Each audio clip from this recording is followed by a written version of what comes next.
The sun was low in the sky, and the clouds were orange and red. Captain James walked slowly along the sandy shore of the island. He was a tall man with a thick brown beard and eyes as grey as a storm. He wore a long, dark blue coat and heavy leather boots. His boots made deep marks in the wet sand as he walked near the water. James was tired. He spent many years on the sea, but lately, his life was too quiet. He had no ship and no mission. He missed the sound of the wind in the sails and the smell of the salt in the air. He looked at the vast blue ocean and sighed. He wanted a new adventure, but he did not know where to start. The tide was going out, leaving behind pieces of wood and seashells. Suddenly, James saw a flash of light near a large black rock. Something was sticking out of the sand. He walked toward it with curiosity. At first, he thought it was just a piece of broken glass, but as he got closer, he saw a dark green bottle. The bottle was half buried in the sand. James knelt down and used his strong hands to pull it out. The glass was cold and covered in salt. He brushed the sand away and saw that the bottle was sealed tightly with a thick, red piece of wax. Inside the bottle, there was a roll of yellow paper. "This is not a common bottle," James whispered to himself. He sat down on the rock and took out his small pocket knife. He carefully cut the red wax away from the top. He pulled the cork out, and a faint smell of old dust came from inside. He reached in with 2 fingers and pulled the paper out. It was very old and felt like it might break in his hands. James unrolled the paper slowly. The handwriting was elegant but very dark. He began to read the words aloud to the empty beach. "To the person who finds this, the Emerald Eye is not a myth. It is hidden where the sun meets the Fire Mountain in the deep south. Many have tried to find it, but only the brave will succeed. Take this warning. The sea does not give up its treasures easily." James felt a spark of excitement in his chest. He knew the stories of the Emerald Eye. People in every tavern from here to Tortuga talked about it. They said it was a gemstone as large as a man's fist and as green as the deepest jungle. Many pirates believed it was cursed, but James did not believe in curses. He believed in gold and the glory of the journey. He looked at the horizon. The sun was almost gone now. He put the paper carefully into his inner pocket. He knew he could not do this alone. He needed a ship, a crew, and a map. Most importantly, he needed to talk to his old friend Marco. Marco was a man who knew the secrets of the world. James stood up and started walking back toward the town. His tired legs now felt strong. The quiet days were over. A new journey was beginning. The town was busy even at night. Yellow lanterns hung from the wooden buildings, and the smell of cooked fish and tobacco filled the air. Sailors talked loudly near the taverns, and the sound of heavy boots echoed on the stone streets. James did not stop to talk to anyone. He kept his hand on the pocket where the message was hidden. He walked to the old part of the town, where the streets were narrow and dark. He stopped in front of a small, crooked house at the end of a quiet lane. A sign above the door showed a compass and a pen. This was the home of Marco, the most famous mapmaker in the region. James reached out and hit the heavy wooden door 3 times with his fist. He heard the sound of footsteps inside. A heavy metal lock turned, and the door opened slowly. An older man with messy grey hair and small spectacles looked out. His eyes were sharp and bright. When he saw James, a small smile appeared on his face. "James, it is late for a visit," Marco said. His voice was low and gravelly. "I know, Marco, but I found something today. I think you need to see it," James replied. Marco stepped back and pointed inside.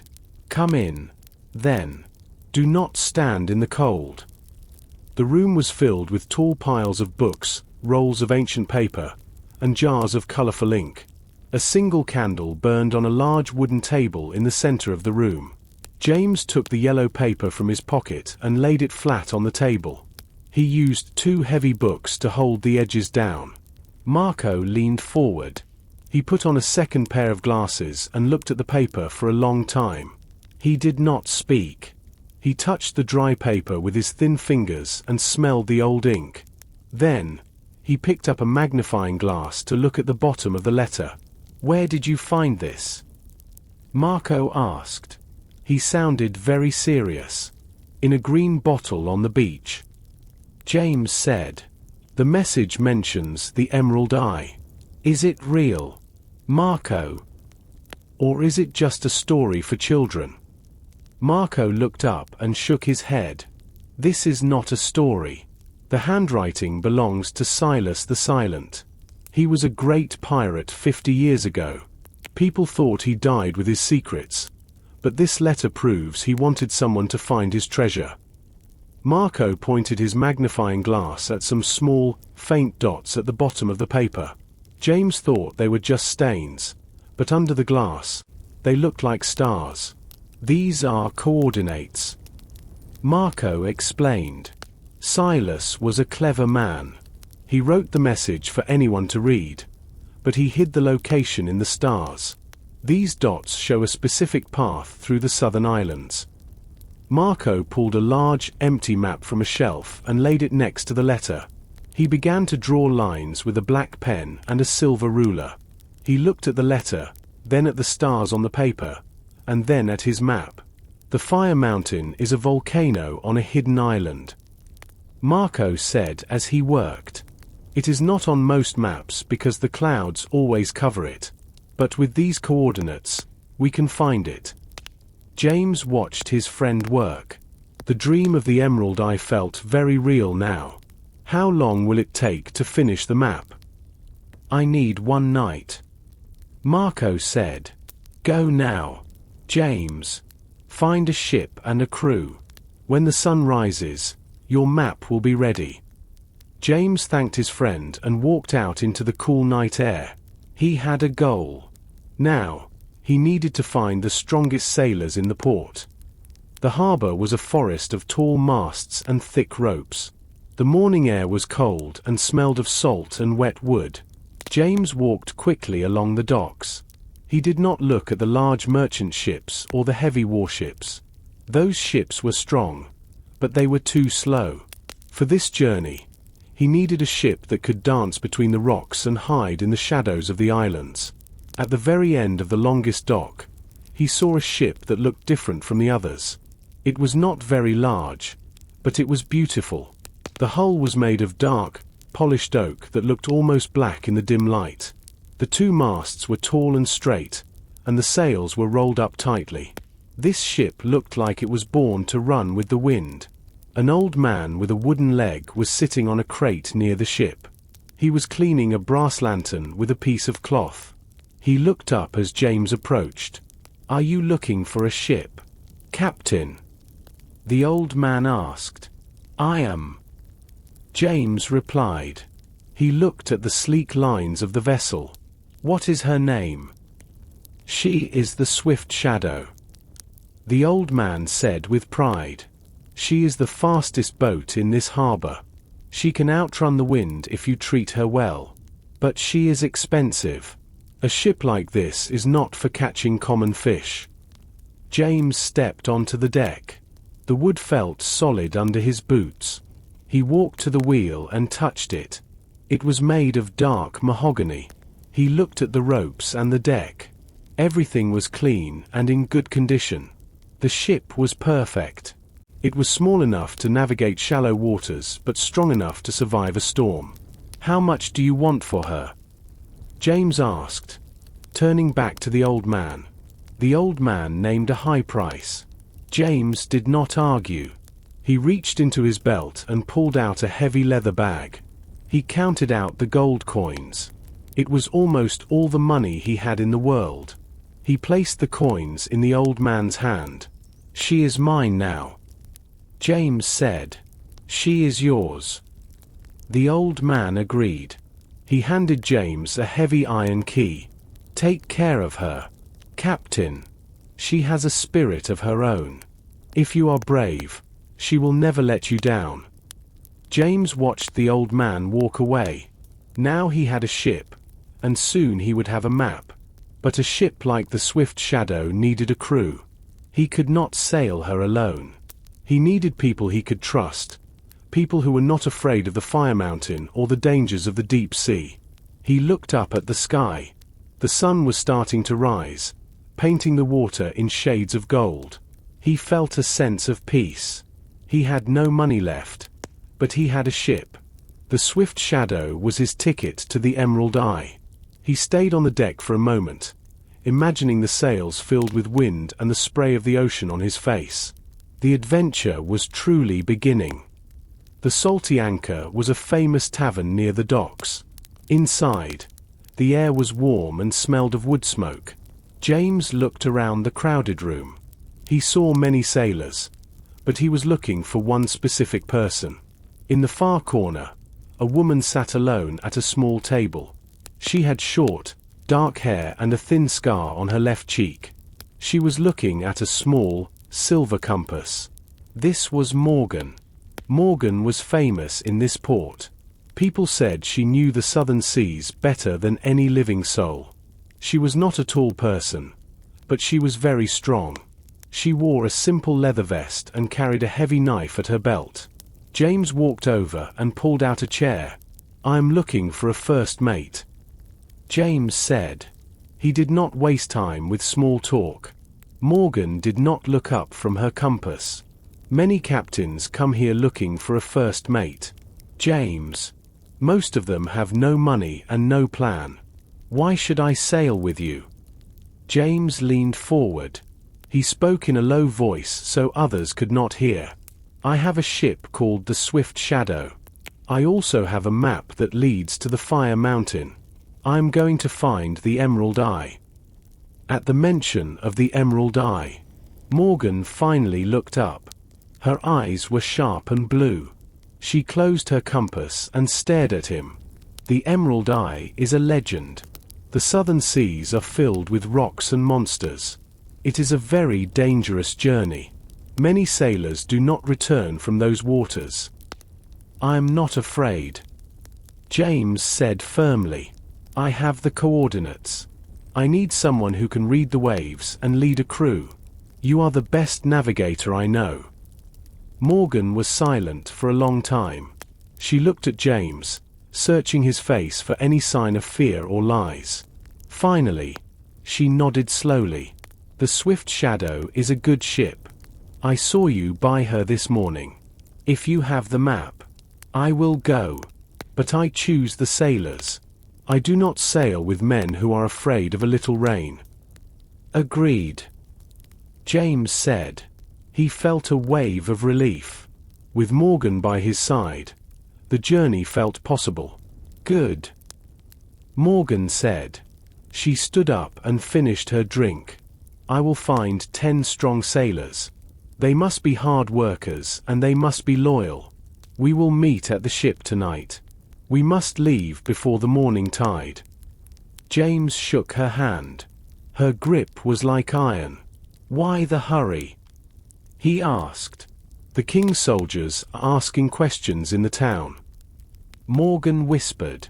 "They heard rumors about a map. If we stay until tomorrow, they will stop us. We must go while the moon is high."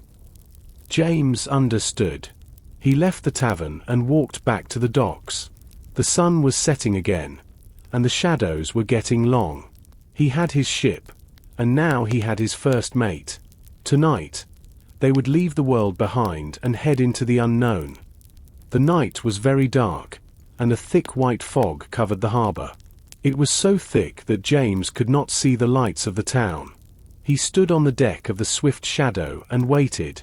He kept his hand on the hilt of his sword. He was nervous, but he remained very still. Soon, he heard the sound of soft footsteps on the wooden dock. A group of people emerged from the fog like ghosts. Morgan was leading them. Behind her were 10 sailors. They were all men and women with tired faces and strong arms. They carried small bags with their clothes and tools. James looked at them carefully. There were no young faces, These were experienced sailors who knew the hard life of the sea. "This is the crew," Morgan whispered as she stepped onto the deck. "They are ready to work, and they know how to keep a secret." "Welcome aboard," James said in a low voice. "We must be silent. The King's Navy is patrolling the main channel. If they see us, they will ask for our papers. We do not have time for questions." The sailors moved quickly. They did not speak. Some went to the masts to prepare the sails, while others checked the supplies in the hold. James and Morgan stood at the front of the ship. They watched the grey fog for any sign of a large Navy vessel. "We cannot use the sails yet," Morgan suggested. "The wind is light, and the white cloth will be easy to see. We should use the oars to move away from the dock." James nodded. "Do it. Tell the crew to be as quiet as possible." The sailors pulled the heavy wooden oars from the sides of the ship. They dipped them into the dark water with great care. The ship began to move slowly away from the harbor. The only sound was the soft ripple of water against the hull. James held the wheel and guided the ship through the narrow path between the other anchored boats. Suddenly, a bright light appeared through the fog. It was a lantern from a Navy patrol boat. The crew stopped moving. Everyone held their breath. The light moved slowly across the water, searching the mist. It came close to the swift shadow, but the thick fog protected them. The light eventually faded away as the patrol boat moved toward the town. "That was close," Morgan whispered. "Keep moving," James ordered. "We are almost at the mouth of the harbor." After an hour of rowing, the air began to change. The smell of the town disappeared, replaced by the fresh, cold scent of the open ocean. The waves became larger, and the ship began to tilt up and down. James looked up and saw that the fog was thinning. Above them, a few stars began to shine. "We are in deep water now," James said. "Drop the oars. Raise the sails." The crew worked together to pull the heavy ropes. The large sails opened and caught the night wind. The swift shadow jumped forward like a horse starting a race. James felt the power of the ship in his hands. He looked back one last time, but the island was gone. They were alone on the sea, heading south toward the Fire Mountain. 3 days passed since the swift shadow left the harbor. The weather was beautiful and the sky was a clear, bright blue. During the day, the sun was hot, and the crew worked hard to keep the ship moving. At night, the air became cool and fresh. James stood on the deck and looked up. He never saw so many stars in his life.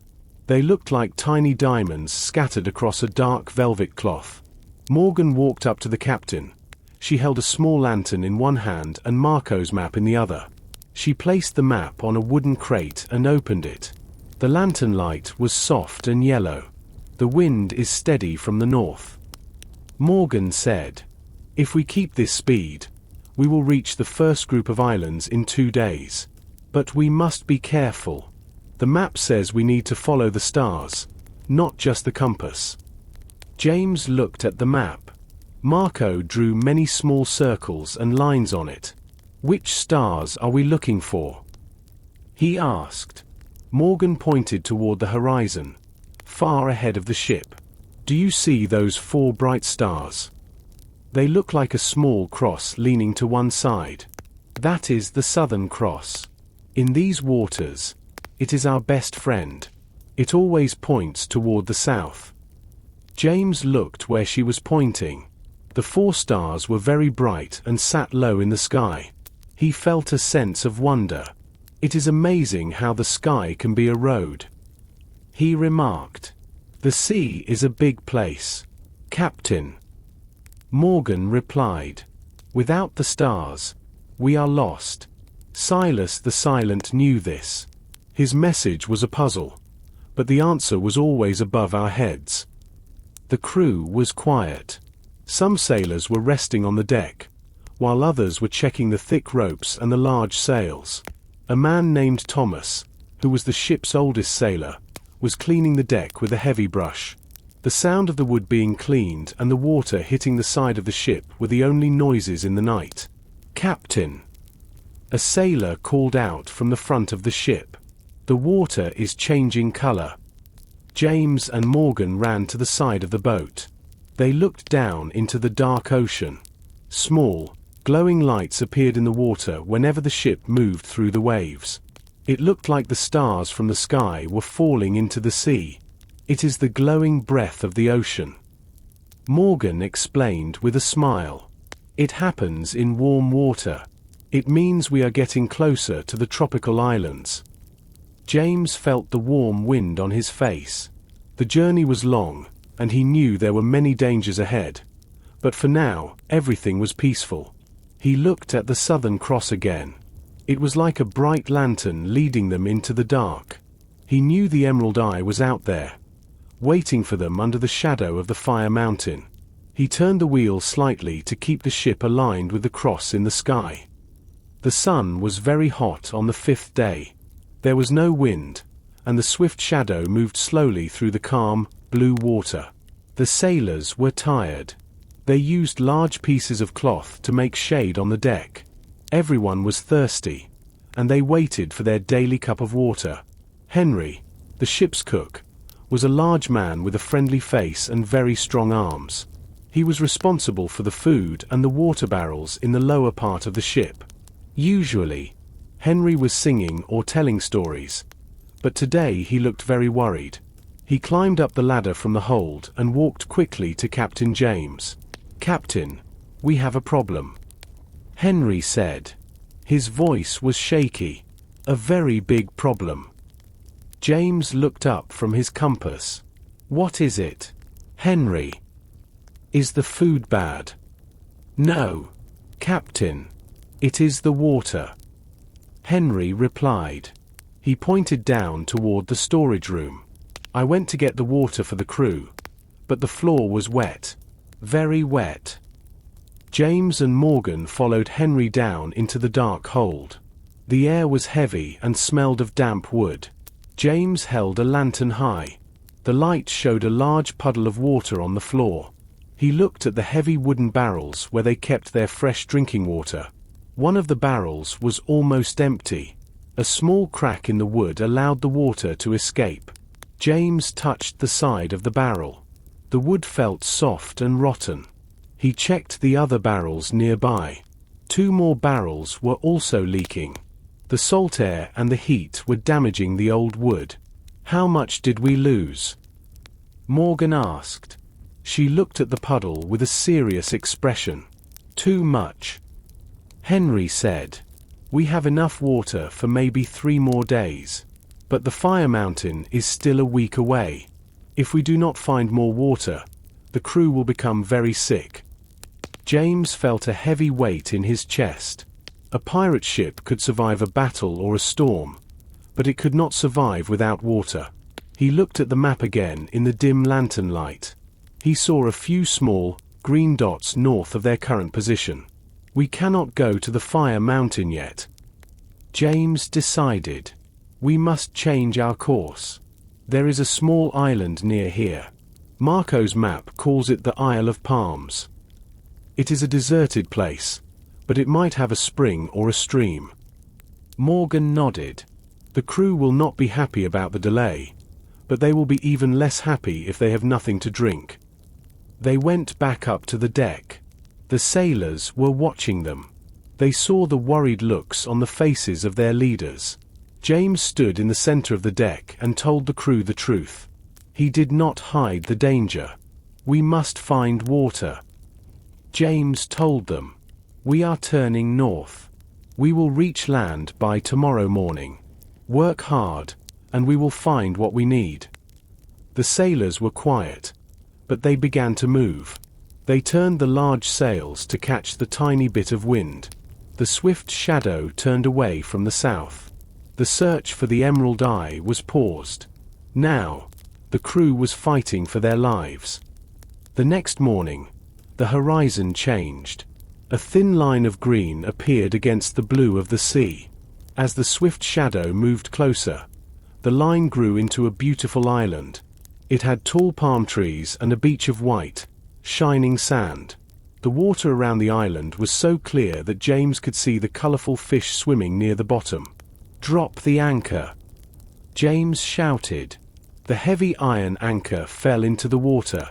The ship stopped moving. The island looked very quiet. There were no houses, no smoke from fires, and no other ships. It looked like a place where no one lived. James, Morgan, and Henry the cook climbed into a small wooden boat with 2 other sailors. They rowed toward the shore.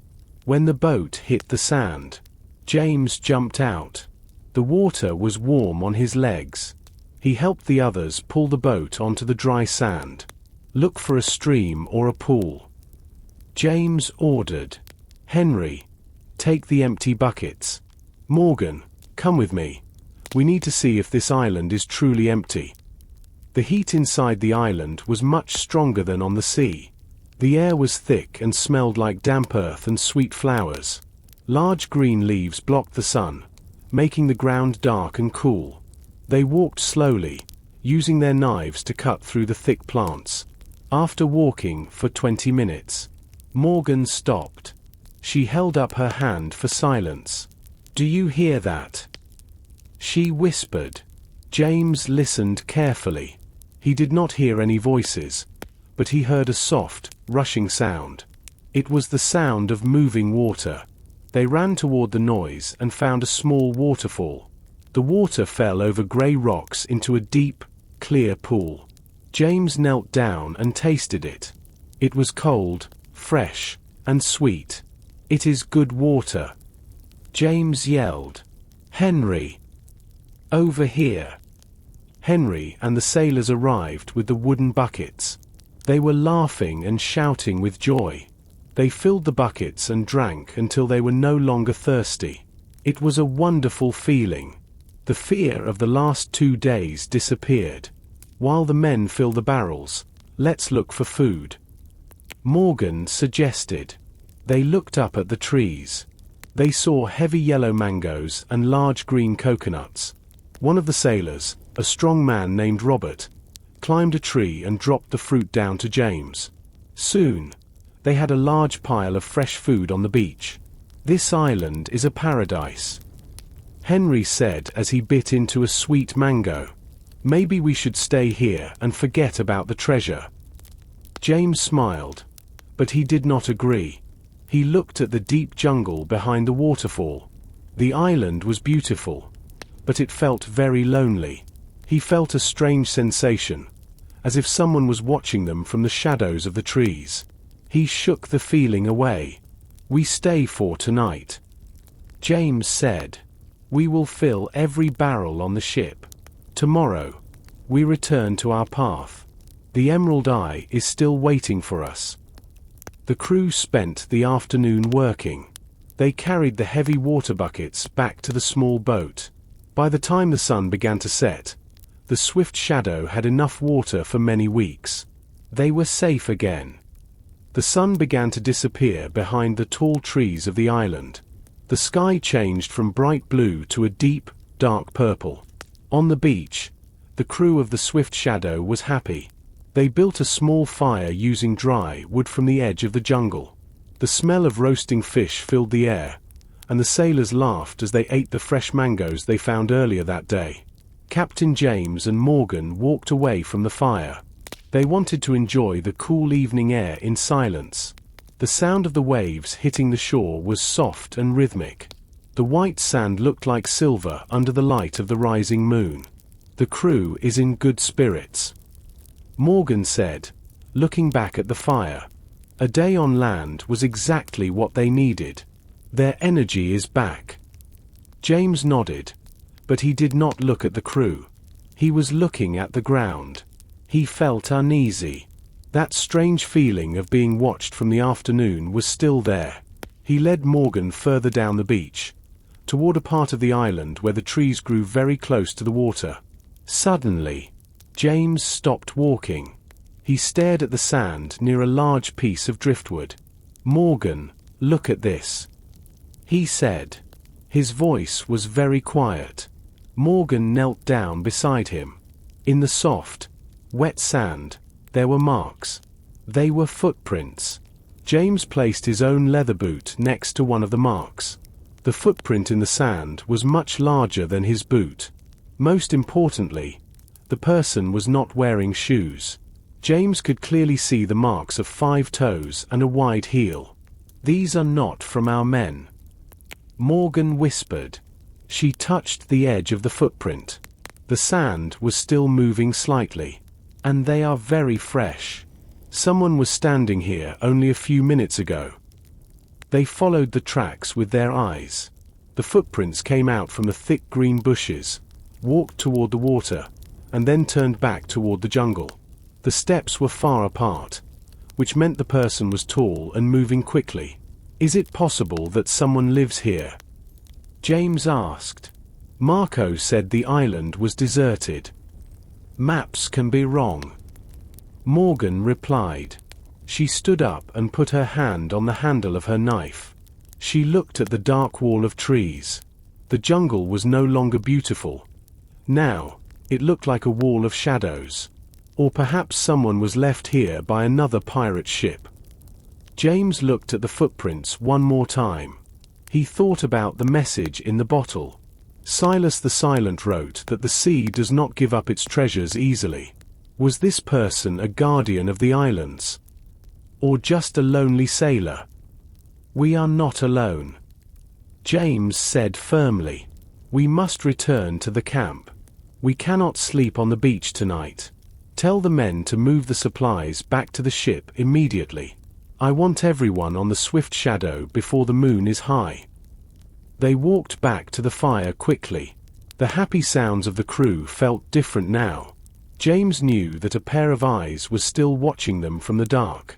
The adventure was becoming more dangerous with every step.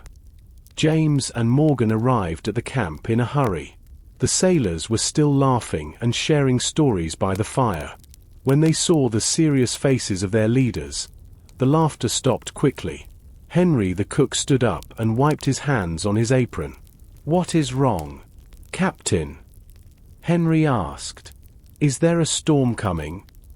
"No storm," James replied. He looked at every person around the fire. "We found footprints in the sand. They are fresh and they do not belong to us. We are not alone on this island. I want everyone back on the Swift Shadow right now. Move the water and the fruit to the boats." The sailors did not ask more questions. They knew James was a careful man. They began to lift the heavy water barrels and the bags of mangoes. The happy feeling of the evening disappeared. The shadows of the trees seemed to grow longer and darker. Every time a leaf moved in the wind, the sailors looked over their shoulders. James stood near the dying fire. He held a wooden torch in his hand. The orange light jumped and danced on the leaves of the nearby bushes. He looked toward the spot where he saw the footprints. Suddenly, he saw a movement near a large palm tree.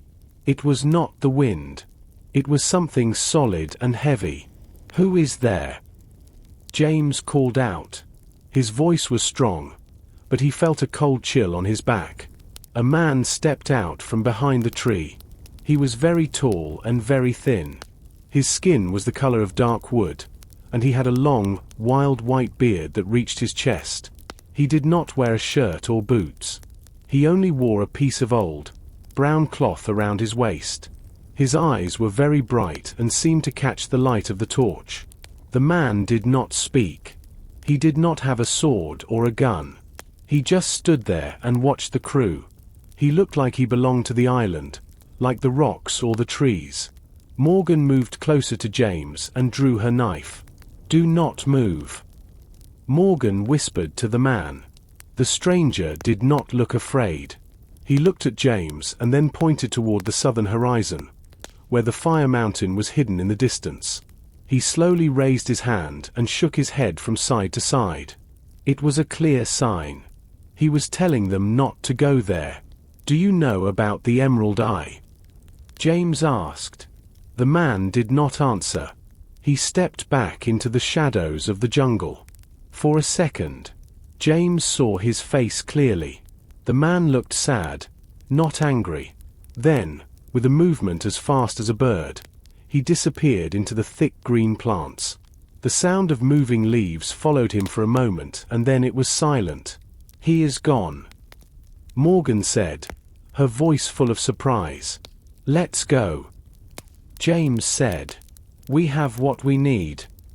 The crew rowed the small boats back to the swift shadow in silence. The sound of the oars hitting the water was the only noise in the night. When James finally stepped onto the deck of his ship, he looked back at the island. He could not see the man, but he knew the watcher was still there, standing on the dark beach, watching them sail away. The swift shadow sat quietly in the dark bay. The moon was high and bright, making the water look like a sheet of silver. The sailors worked together to lift the heavy iron anchor. They did not speak. They only wanted to leave the island and its strange footprints behind. Suddenly, a loud voice came from the shore, breaking the silence of the night. "Wait!" The voice shouted. James ran to the side of the ship. On a large, flat rock near the water, the tall stranger appeared again. The moonlight made his white beard shine. He was pointing a long, thin finger at the ship. He looked like a ghost standing between the sea and the trees. "Why should we wait?" James called out. "Who are you?" The man stepped closer to the edge of the rock. "My name is not important. I was a captain once. Like you. I had a fast ship and a brave crew. I had a map that led to the Fire Mountain, just like the one in your pocket. But look at me now. I am a shadow of a man." The sailors stopped their work to listen. The air felt colder, and the wind began to whistle through the ropes. "The Emerald Eye is not just a gemstone," the man continued. His voice was filled with sadness. "It is a part of the mountain. There is a curse on that stone. Those who take it from its home will never find their way back to their own land. The sea will become your enemy. The waves will grow tall, and the wind will hide the stars from your sight." The man told them that he arrived at the island 30 years ago. He found the treasure, but he lost everything else. His ship broke on the sharp rocks, and his crew disappeared into the deep water. He was the only one left to tell the story. "The stone is beautiful, but it is cold," the man said. "It does not give you warmth. It does not give you food. It only gives you a long life of loneliness. Turn your ship around, Captain James. Go back to the city. Forget the green light of the eye." James looked at Morgan.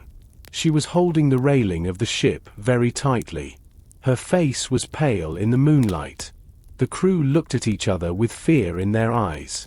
The stranger's words were like a heavy weight on the deck. "I thank you for your words," James said firmly. "But I am not like the other captains. I have a mission, and I have a promise to my crew. We will be careful. We will respect the mountain." The stranger on the rock sighed. He looked very old and very tired. "Then you are already lost," he whispered. He turned away and disappeared into the dark shadows of the jungle for the last time. "Raise the anchor," James ordered. "We have a journey to finish." The sailors moved, but they were slower than before. They looked back at the dark island one last time as the swift shadow moved into the open sea.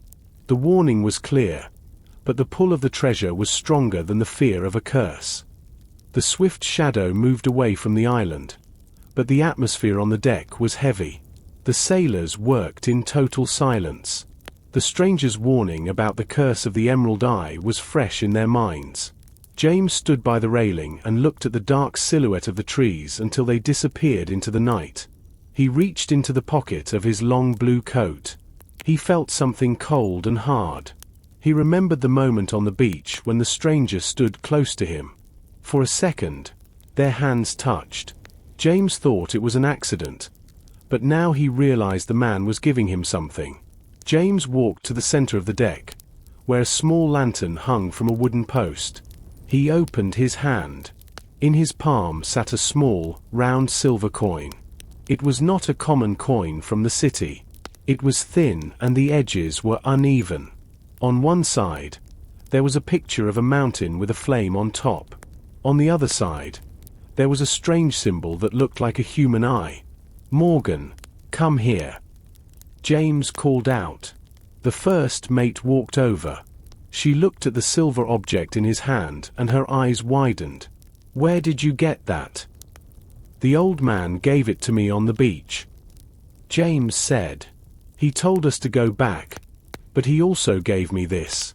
"Why would he do that?" "Maybe he wants us to succeed where he failed," Morgan suggested. "Let's look at the map." They went into the captain's small cabin. James spread Marco's map across the desk. The paper was dry and yellow. They looked at the drawings of the southern islands and the Fire Mountain. For a few minutes, they saw nothing new. Then, James pointed to a small, empty circle in the corner of the map. "Look at this," James said. Inside the empty circle, there were faint lines. They were almost impossible to see without a strong light. James placed the silver coin directly onto the map. The symbol of the eye on the coin matched the faint lines on the paper perfectly. "It is a key," Morgan whispered. Marco drew the map, but he did not have the final piece. The old man had it all these years. When the coin was in place, the map seemed to change. The symbol pointed toward a specific side of the Fire Mountain. It showed a hidden path that was not visible before. Now they knew exactly where to land the ship and where to start their climb. "This is the piece of the puzzle we were missing," James said. He felt a new wave of hope. The stranger was afraid, but he was also helpful. "He gave us the truth." James picked up the coin and held it tightly. It felt heavy and important. He knew the journey would be hard, and the curse might be real, but they could not stop now. They had the ship, the crew, the map, and the silver key. He walked back out onto the deck. The wind was getting stronger, and the swift shadow was flying over the waves. James looked at his sailors. They looked tired and nervous. "Listen to me," James shouted over the sound of the wind.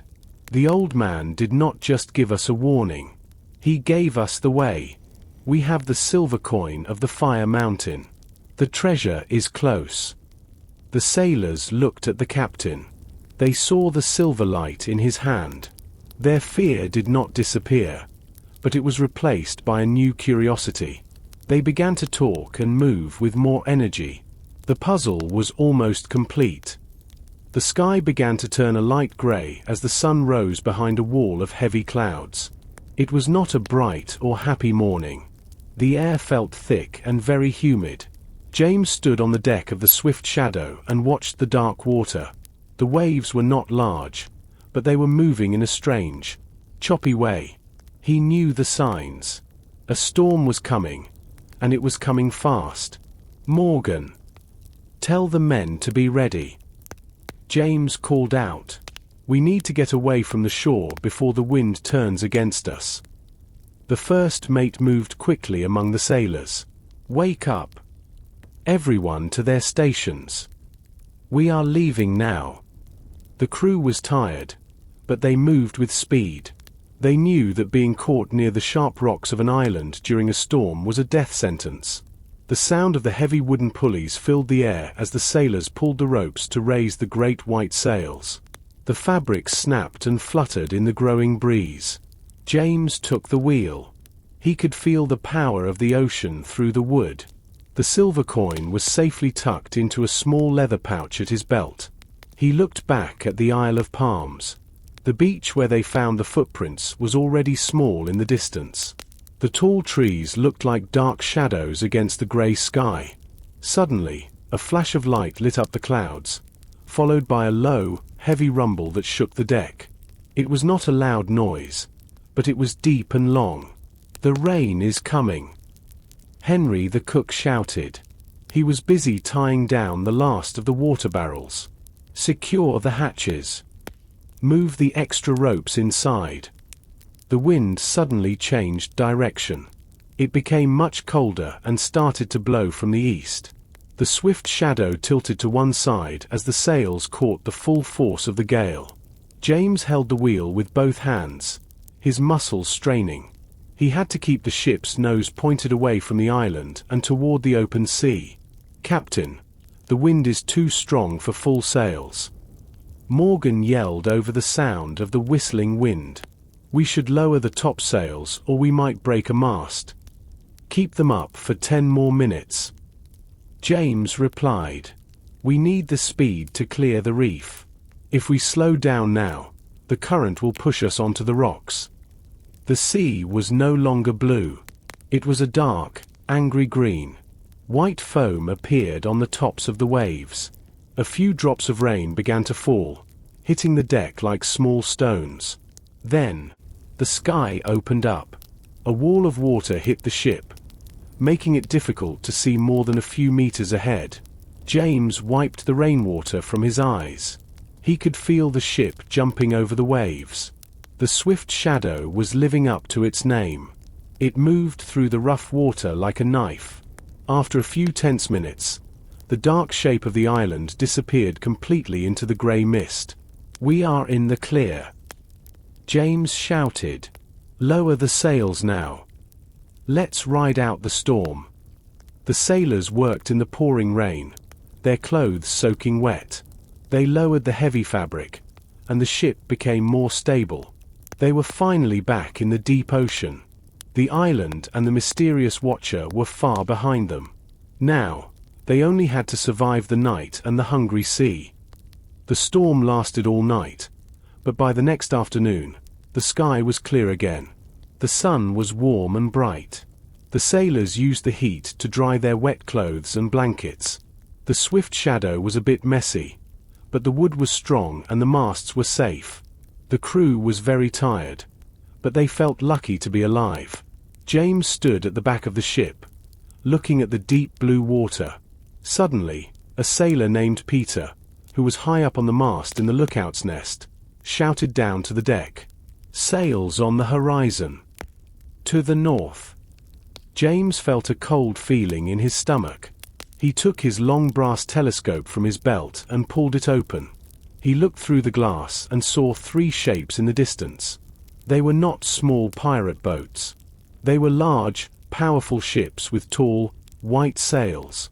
As they moved closer, James saw the red and gold flags of the Royal Navy. "They found us," Morgan said, walking to his side. She did not need a telescope to know who they were. Her face was serious and her eyes were narrow. "They are moving fast," James remarked. "They must have been following our trail since we left the harbor. The storm did not stop them. It probably pushed them closer to us." The Navy ships were much larger than the Swift Shadow. Each one carried many cannons and hundreds of trained soldiers. James knew that if those ships caught them, the journey would end.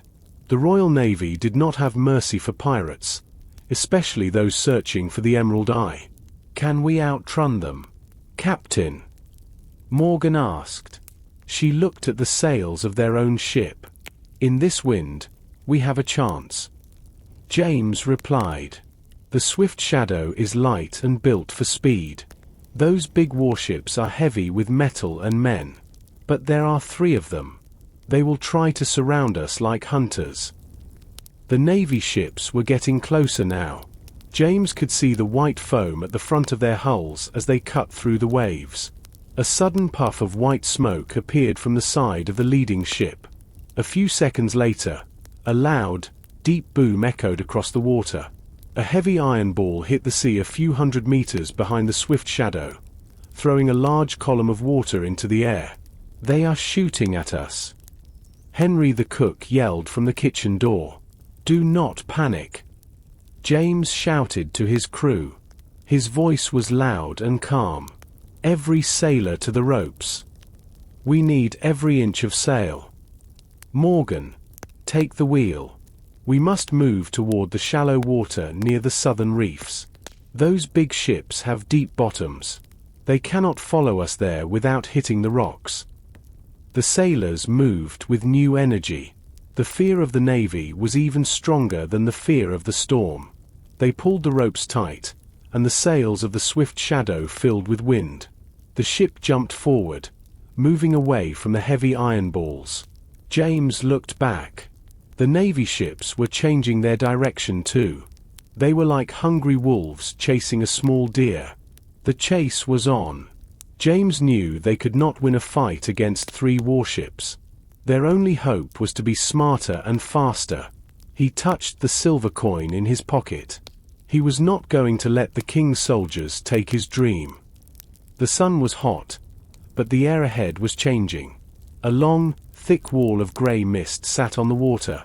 It looked like a giant mountain of clouds resting on the sea. Behind the swift shadow, the 3 Navy ships were still coming. They were closer now. James could see the sailors on their decks and the dark holes of their cannons. "Captain, look." Morgan pointed at the grey wall. "That is a sea fog. It is very thick. If we go inside, we will be blind. We could hit a rock or even a small island." James looked at the Navy ships and then at the fog. Another cannon fired from the leading warship. This time, the iron ball flew over the swift shadow and landed in the water ahead of them. A loud explosion of water soaked the front of the ship. "If we stay out here, they will hit us," James said. He turned the wheel hard toward the grey mist. "In the fog, they cannot see us. It is our only chance to disappear." The swift shadow sailed into the wall of mist. Suddenly, the world changed. The bright blue sky and the golden sun disappeared. Everything became grey and cold. The wind became soft, and the sails stopped pulling so hard. It was very quiet. The only sound was the water hitting the side of the boat. "Everyone, be silent," James whispered. "Listen for the other ships." The sailors stood still. They did not move a muscle. They could not see more than 5 meters in any direction. The fog was like a wet blanket. It felt heavy on their skin. James moved the ship slowly. He did not want to make any noise. From somewhere behind them, they heard a muffled sound. It was the voice of an officer on a Navy ship, shouting orders. Then, they heard the heavy splash of an anchor. "They are stopping," Morgan whispered in James's ear. "They are afraid of the rocks in the fog. They do not know these waters like we do." James nodded. He kept the swift shadow moving. He used his memory of Marco's map and the silver coin to guide him. He knew that the shallow reefs were nearby. He had to be very careful. One wrong turn could break the ship's hull. "Keep a man at the front," James ordered in a low voice. He must look for rocks in the water. For hours, they moved through the grey world. They saw nothing but mist. It felt like they were the only people left in the world. The Navy ships were gone, lost somewhere in the white clouds behind them. The plan worked. They were invisible. But the fog brought its own dangers. Without the sun or the stars, it was easy to get lost. James held the silver coin tightly in his hand. He hoped the curse the old man mentioned was not the reason for this thick, cold mist. He had to lead his crew out of the grey and back into the light. The grey fog finally began to thin. But the danger was not over. The air became very cold, and the wind returned with a sudden, violent force. It was not a steady breeze. It was a series of powerful gusts that hit the swift shadow from different directions. The ship began to dance and tilt on the choppy waves. James was back at the wheel, fighting to keep the ship steady. Suddenly, a massive gust of wind caught the mainsail before the sailors could lower it. There was a loud, sharp noise of splitting wood that echoed across the deck. The tall main mast, the heart of the ship, groaned under the pressure. "The mast is breaking," Peter the lookout shouted from above. He scrambled down the ropes just as a long crack appeared in the thick timber. The heavy wooden pole began to lean slowly toward the left side of the ship. If the mast fell completely, its weight would smash the railing and perhaps even create a hole in the hull. The swift shadow would sink in minutes. "Morgan, get the axes and the extra ropes," James yelled. He pushed the wheel into a fixed position and ran toward the center of the deck. The sailors were frozen for a second, watching the giant piece of wood lean over their heads. "Move," Morgan commanded, her voice cutting through the wind. "If you want to see the sun tomorrow, you must pull now."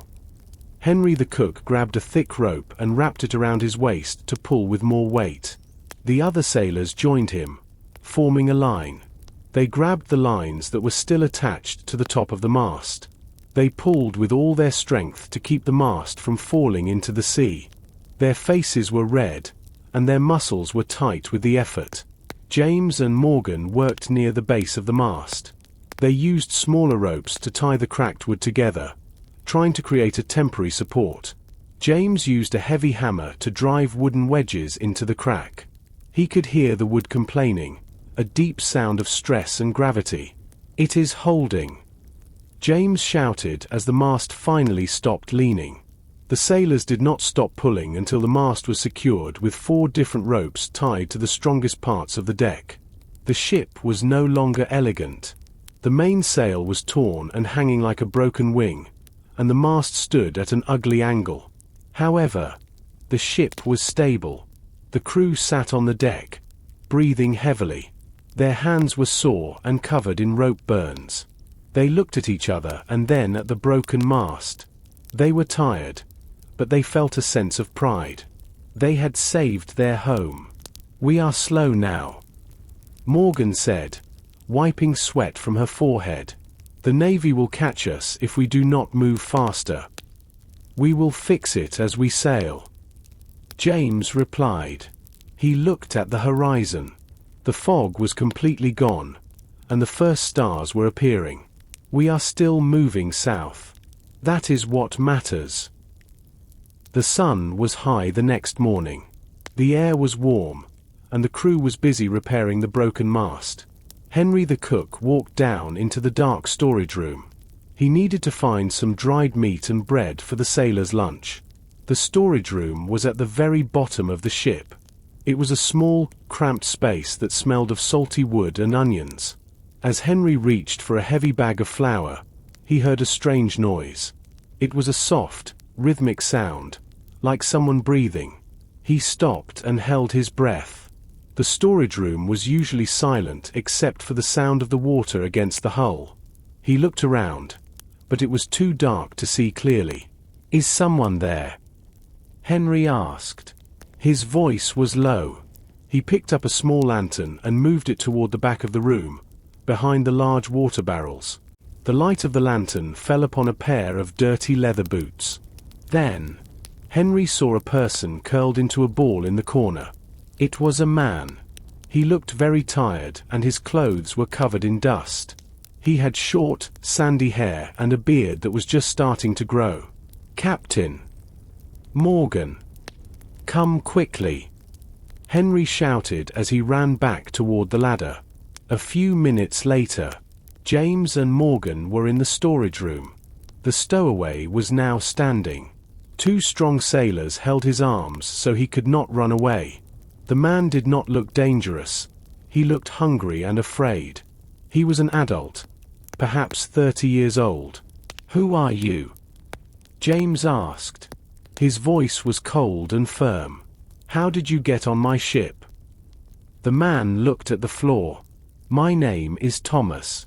I was a worker in the port. I did not want to stay in the city anymore. The king's soldiers are taking everyone to fight in their wars. I heard you were sailing south, so I hid in a barrel of empty sacks before you left the harbor. You stole our food and our water," Morgan said, her eyes narrowing. "On a ship. That is a serious crime. We have a limited supply." "I am sorry," Thomas whispered. "I can work. I am a good carpenter. I saw your broken mast from my hiding spot. I can help you fix it properly. I have my tools in this small bag." James looked at the man's hands. They were rough and calloused. The hands of a person who worked with wood every day. The swift shadow really needed a carpenter right now. The temporary repairs on the mast were not enough to survive another big storm. "A carpenter is useful," James said to Morgan. Then he turned back to Thomas. "You will work from sunrise to sunset. You will receive the same amount of food as everyone else. But you will not get any gold when we find the treasure. If you try to cause trouble, I will put you in a small boat and leave you in the middle of the ocean. Do you understand?" "Yes, Captain. Thank you," Thomas said. He looked relieved. The crew led Thomas up to the deck. The other sailors watched him with curiosity. Thomas immediately went to the broken mast. He opened his bag and took out a saw and a heavy mallet. He began to examine the wood with a professional eye. James watched him for a moment. He was glad to have a carpenter, but he felt uneasy. Another person on the ship meant another secret. He wondered if Thomas was truly a simple worker, or if he was hiding something else. The night was very quiet. The swift shadow moved slowly through the calm water. Thomas the carpenter worked late into the evening, and the sound of his tools was the only noise on the deck. James felt a sense of peace for the first time in many days. He went to his small cabin and lit a single candle. He sat at his wooden desk and looked at Marco's map. He placed the silver coin from the old man on top of it. Together, they showed the secret path to the Fire Mountain. James studied the lines and the stars on the paper until his eyes felt heavy. He put the map in the center of the desk, blew out the candle, and went to sleep. He did not lock his door because he trusted his crew. The next morning, the sun was bright and warm. A small beam of light hit James's face, and he woke up with a smile. He felt ready to reach the Fire Mountain. He sat up and looked at his desk to take the map. His heart stopped. The desk was empty. James jumped out of bed. He looked on the floor, thinking the wind moved the paper. He checked under his chair and behind his heavy boots. There was nothing. The yellow paper was gone. Even worse, the silver coin was gone too. "No," James whispered. "This cannot be happening." He ran out of his cabin and onto the deck. The sailors were busy with their morning chores. Morgan was standing at the back of the ship, looking at the sails. When she saw James's face, she knew something was wrong. "Captain, you look like you saw a ghost," Morgan said. "The map is gone." "Morgan," James said. His voice was shaking with anger. "The coin is gone too. Someone came into my cabin while I was sleeping and took them." Morgan's face turned red. She looked at the sailors on the deck. "Are you sure? Maybe the wind took it." The door was closed, and the coin was heavy. James replied, "The wind does not take silver. Someone on this ship is a thief. Someone does not want us to reach the treasure, or they want the treasure for themselves." Morgan walked to the center of the deck. "Everyone, stop what you are doing," she shouted. Her voice was like a crack of a whip. The sailors stopped. Henry the cook came out of the kitchen. Thomas the carpenter put down his saw. They all looked at the captain and the first mate. James walked slowly in front of them. He looked into their eyes. One by one. "We are lost without that map," James told them. "We are in the middle of the ocean. Without the coordinates, we will hit the reefs or get lost in the sun. If the person who took the map gives it back now, I will be fair. If I have to search this ship and find it, the punishment will be very hard." The sailors looked at each other. Some looked confused, and others looked afraid. No one spoke. The silence was heavy and uncomfortable. James felt a deep sadness. He thought his crew was loyal, but now he knew there was a traitor among them. The search for the Emerald Eye was now a search for a thief. The air on the deck was hot and still. No one moved. Captain James stood by the main mast with his arms crossed. His face was hard and his eyes were cold. Morgan stood next to him. She held a long wooden stick. She used it to point at the sailors' small bags. One by one, bring your things to the center of the deck. James ordered. If you have the map, give it to me now. If I find it in your bag, the consequences will be very bad. Thomas the carpenter was the first to move. He looked nervous. He brought his bag of tools and opened it. James looked through the saws, the hammers, and the nails. There was no map and no silver coin. Thomas stepped back and wiped sweat from his forehead. I did not take it, Captain. Thomas whispered. I am just a worker. I want to help, not steal. Next was Henry the cook. He brought his apron and his kitchen knives. He emptied his pockets. There was only a piece of dried fruit and a small bit of string. Henry looked sad. He liked James and felt bad that someone on the ship was a thief. I am in the kitchen all day, Captain. Henry said. I only see the stove and the pots. One by one, the other sailors brought their belongings. Morgan searched every bag, every pocket, and every pair of extra boots. She looked under the blankets and inside the water barrels. After an hour, the deck was covered in clothes and tools, but the map was still missing. James walked over to a sailor named Robert. Robert was a strong man with a loud voice. Usually, he was the first to tell a joke, but today he was very quiet. He looked at the floor and did not look at the captain. Robert. James said, you were on watch last night near my cabin. Did you see anyone enter the room? Robert shook his head quickly. No, Captain. It was a dark night. The clouds were thick. I saw nothing. Are you sure? Morgan asked. She walked around Robert like a wolf. A man cannot walk into a room and take a map without making any noise. You have sharp ears. Robert, why did you not hear the door? I was tired. Robert said. His voice was low. Maybe I closed my eyes for a minute. I am sorry. James felt a flash of anger. A minute is all a thief needs. You failed your duty, Robert.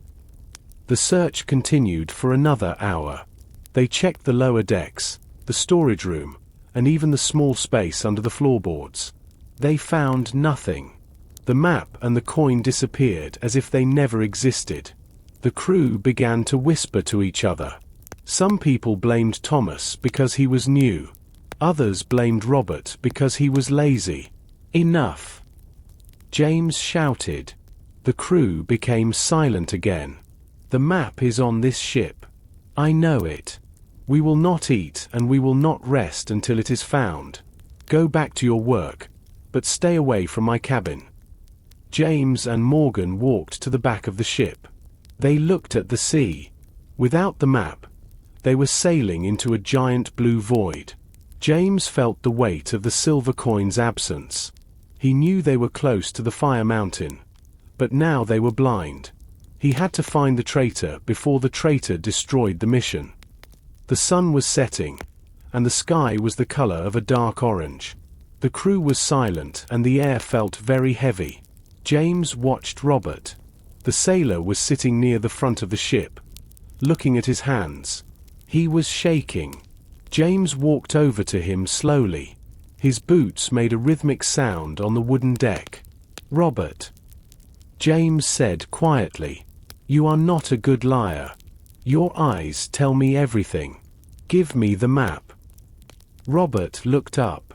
His face was pale and wet with tears. He looked like a man who had not slept for days. Captain, I did it to save us. He whispered.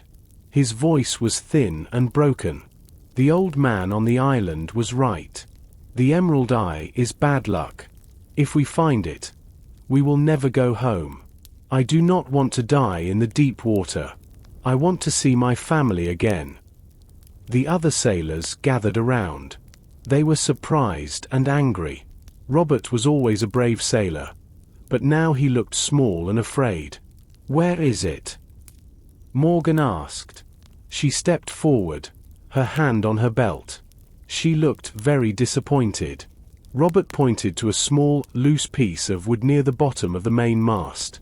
"I put it inside the wood. I wanted to wait until dark and throw it into the sea. I thought if the map was gone, you would turn the ship around and go back to the city. I thought I was helping everyone." James knelt down.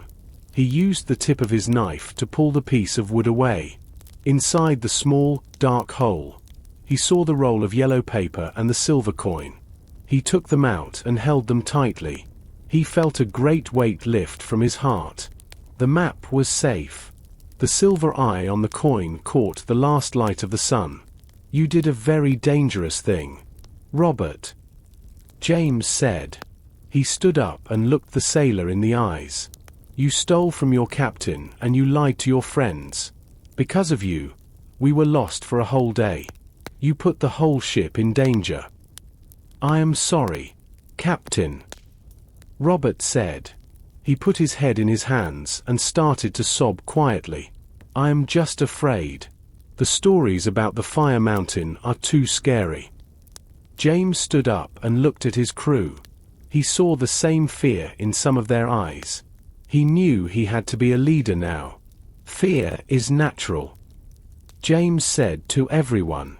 "The sea is big and the mountain is dangerous. But we do not quit. We are a crew. We face the danger together. If anyone else is afraid, come and speak to me. But do not steal from this ship again.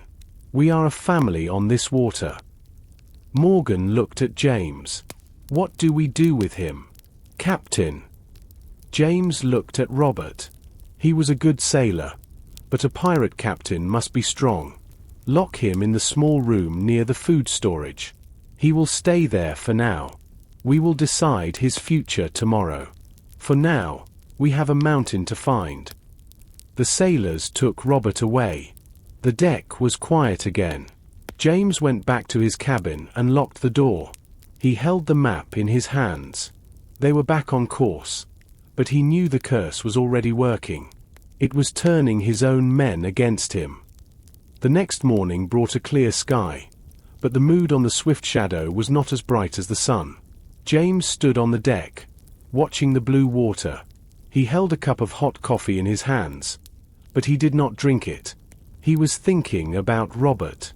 In the world of pirates, stealing a map was a crime that usually ended in death or being left alone on a deserted island. Morgan walked up to him.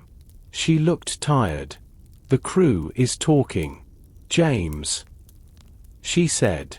"They want to know what you will do. Some are angry at Robert. Others are simply afraid. If you are too kind, they might think you are weak.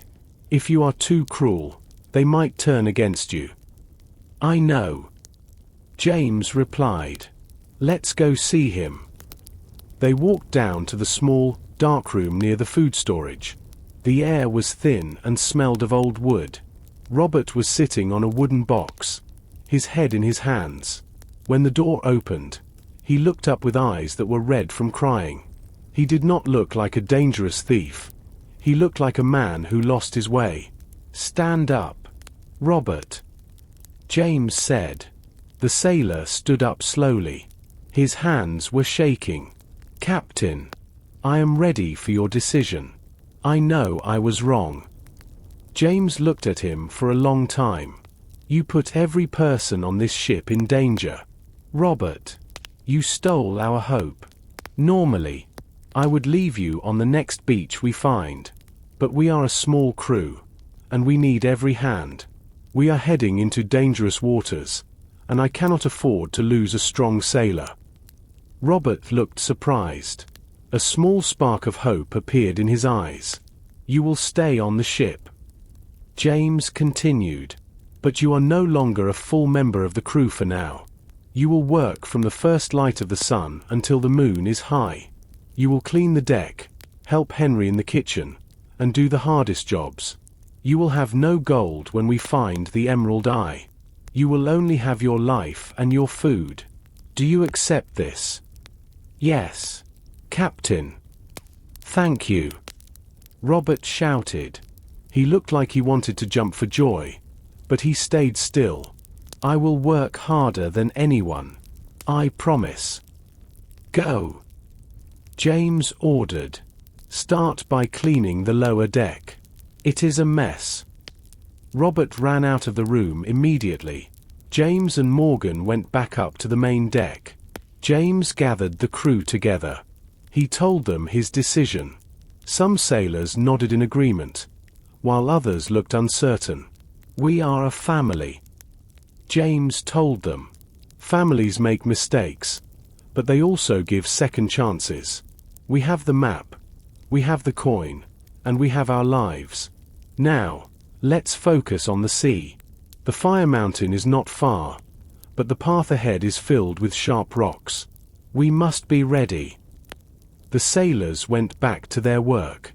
The tension was still there, but it was lighter than before. The swift shadow began to move faster.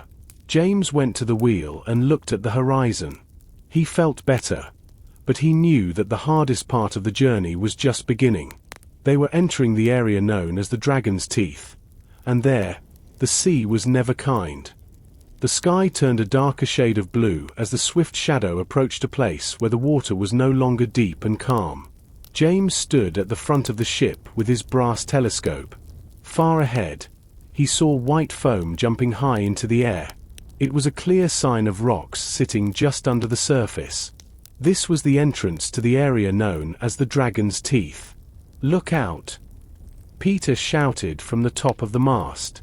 "Rocks to the left. More rocks to the right." James looked down into the water. The sea here was very clear, and he could see long, sharp stones that looked like the teeth of a giant animal. They were black and covered in slippery green sea plants. If the ship touched even one of these rocks, the wooden hull would break like an eggshell. "Morgan, bring the map," James called out over the sound of the wind.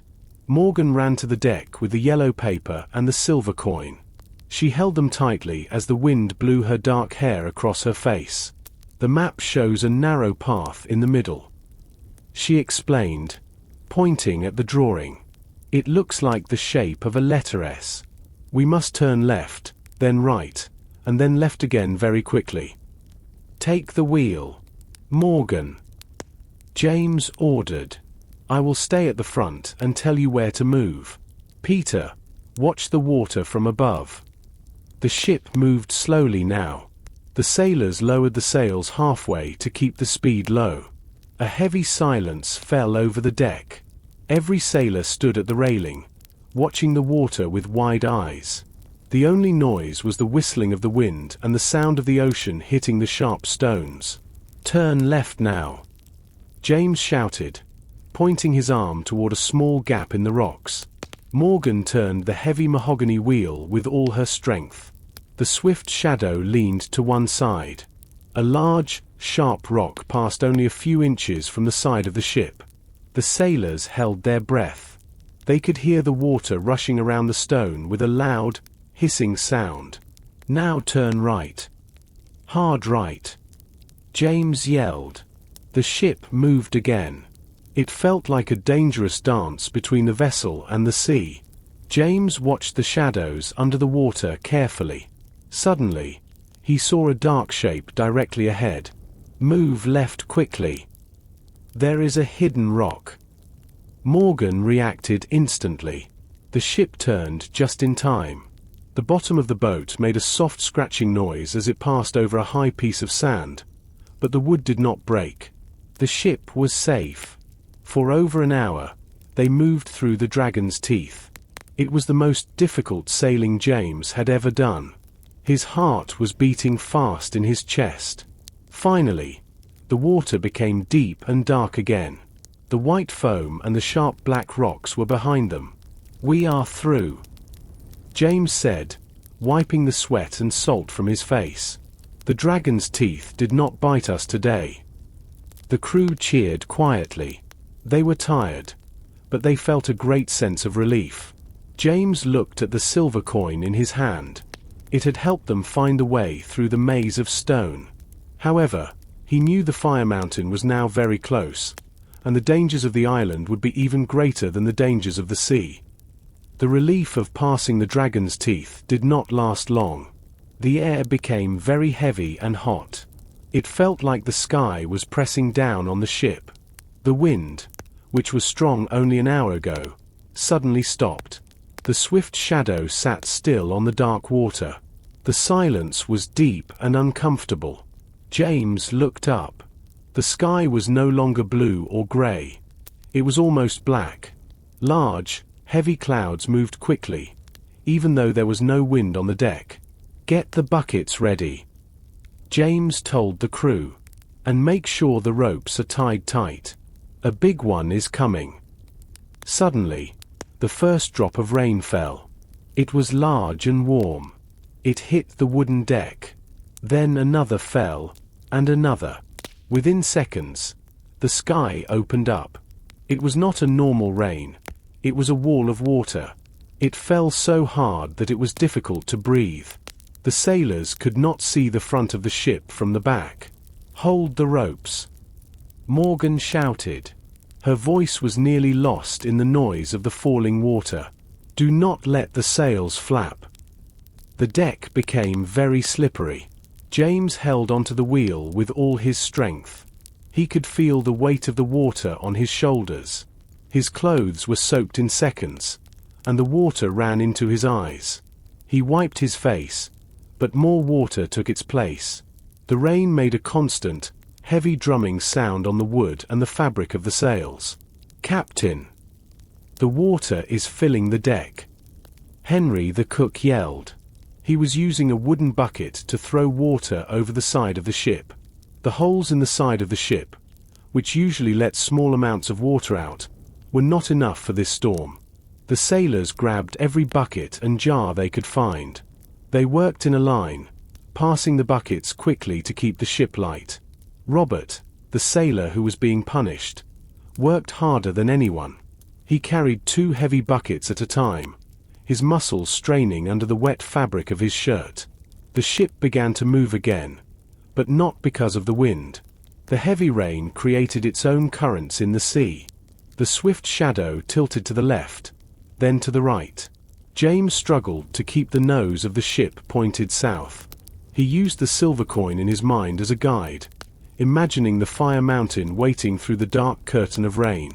For 3 hours, the crew fought the water. No one spoke because the rain was too loud. They only used hand signals to communicate. They were cold, tired, and their hands were sore from the heavy buckets. Finally, the intensity of the rain began to change. The heavy wall of water became a light mist. The dark clouds began to break apart, and a small bit of grey light appeared in the distance. The sea was still rough, but the danger of sinking under the weight of the rain was over. James let go of the wheel for a moment. His hands were white and shaking. He looked at his crew. They were all sitting or lying on the deck, covered in water and salt. They looked like they had just finished a long battle. "Well done," James said, his voice raspy. "Check the supplies. Make sure the food is dry. We are still moving." The air was fresh after the great rain. The sky was a pale blue, and the sun was starting to peek through the clouds. As the mist cleared completely, the crew saw something strange. About a mile away, a dark shape stood out from the water. It was not an island, and it was not a moving ship. It was a wreck, stuck firmly on a hidden line of rocks. "Look there," James said, pointing his telescope. "It is an old galleon. It looks like it has been there for a very long time." The ship was tilted to one side. Its masts were broken, and long pieces of green seaweed hung from its wooden railings. The white paint was almost gone, replaced by the dark color of rot and salt. It looked like a ghost ship, silent and forgotten by the world. "We are low on wood for repairs," Morgan noted, looking at their own damaged mast. "And we might find some old tools or dry supplies in the upper cabins. The tide is low, so the rocks are visible. It is safe to get close." James nodded. "Lower the small boat. Morgan, Thomas, come with me. The rest of the crew, stay on the Swift Shadow and keep your eyes open. We do not know if we are truly alone here." The small boat moved quietly over the calm water. When they reached the sunken ship, the smell of old fish and damp wood was very strong. They climbed up a thick, old rope that was still hanging from the side. James was the first to step onto the deck. The wood made a deep, complaining noise under his boots, but it held his weight. "Be careful where you step," Thomas the carpenter warned. "The water has made this wood very soft. One wrong move and you will fall through the floor." They walked toward the back of the ship, where the captain's cabin was located. The door was stuck, but James and Thomas pushed it together. With a loud, sharp sound of breaking wood, the door opened. Inside, the room was a mess. Books were scattered on the floor, and a heavy wooden table was pushed against the wall. Morgan walked to the desk. Most of the papers were ruined by the water, but she found a small metal box. It was locked, but Thomas used his heavy hammer to break the lock. Inside, there was no gold or silver. Instead, they found a small, leather-bound book and a heavy iron key. "This is not a merchant ship," James whispered, looking at the symbols on the walls. "This was a ship of the line, a fast scout. Look at these carvings. They match the ones on Silas the Silent's map." Suddenly, the ship shifted slightly as a larger wave hit the rocks. A loud, grinding noise echoed through the hull. It felt like the whole vessel might slide off the reef and sink into the deep water at any moment. "We must go," James said quickly. He grabbed the leather book and the iron key. "This ship is tired of the sea. It wants to rest at the bottom." They climbed back down to the small boat and rowed away as fast as they could. Just as they reached the Swift Shadow, they heard a heavy splash behind them. A large part of the wreck's back section broke off and disappeared under the waves. The ghost ship was slowly returning to the ocean. James climbed onto his own deck and looked at the leather book in his hand. He felt a shiver of excitement. They didn't find gold, but he knew that information was often more valuable than coins. Inside his cabin, James sat at the desk and carefully opened the leather-bound book he had rescued from the sunken ship. The pages were damp and many were stuck together, but the ink was still dark and readable. The first page had a name written in bold, elegant letters. Captain Ilara Vance. The Storm's Herald. "I've heard that name," Morgan said, standing behind him. "She was a legendary explorer who disappeared 20 years ago. People said she went looking for a mountain that breathed fire." James turned the pages slowly. The journal was filled with drawings of the southern stars, notes about the currents, and warnings about the dragon's teeth. As he reached the final pages, the handwriting became messy, as if Ilara had been in a great hurry, or very afraid. "We have reached the shadow of the fire mountain. The heat is like a physical weight upon the deck. The emerald eye is not merely a stone, it is the soul of the mountain itself. To reach it, one must find the door of ashes. The silver coin shows the path, but the iron key opens the way. Beware, the mountain does not sleep, and it does not like thieves."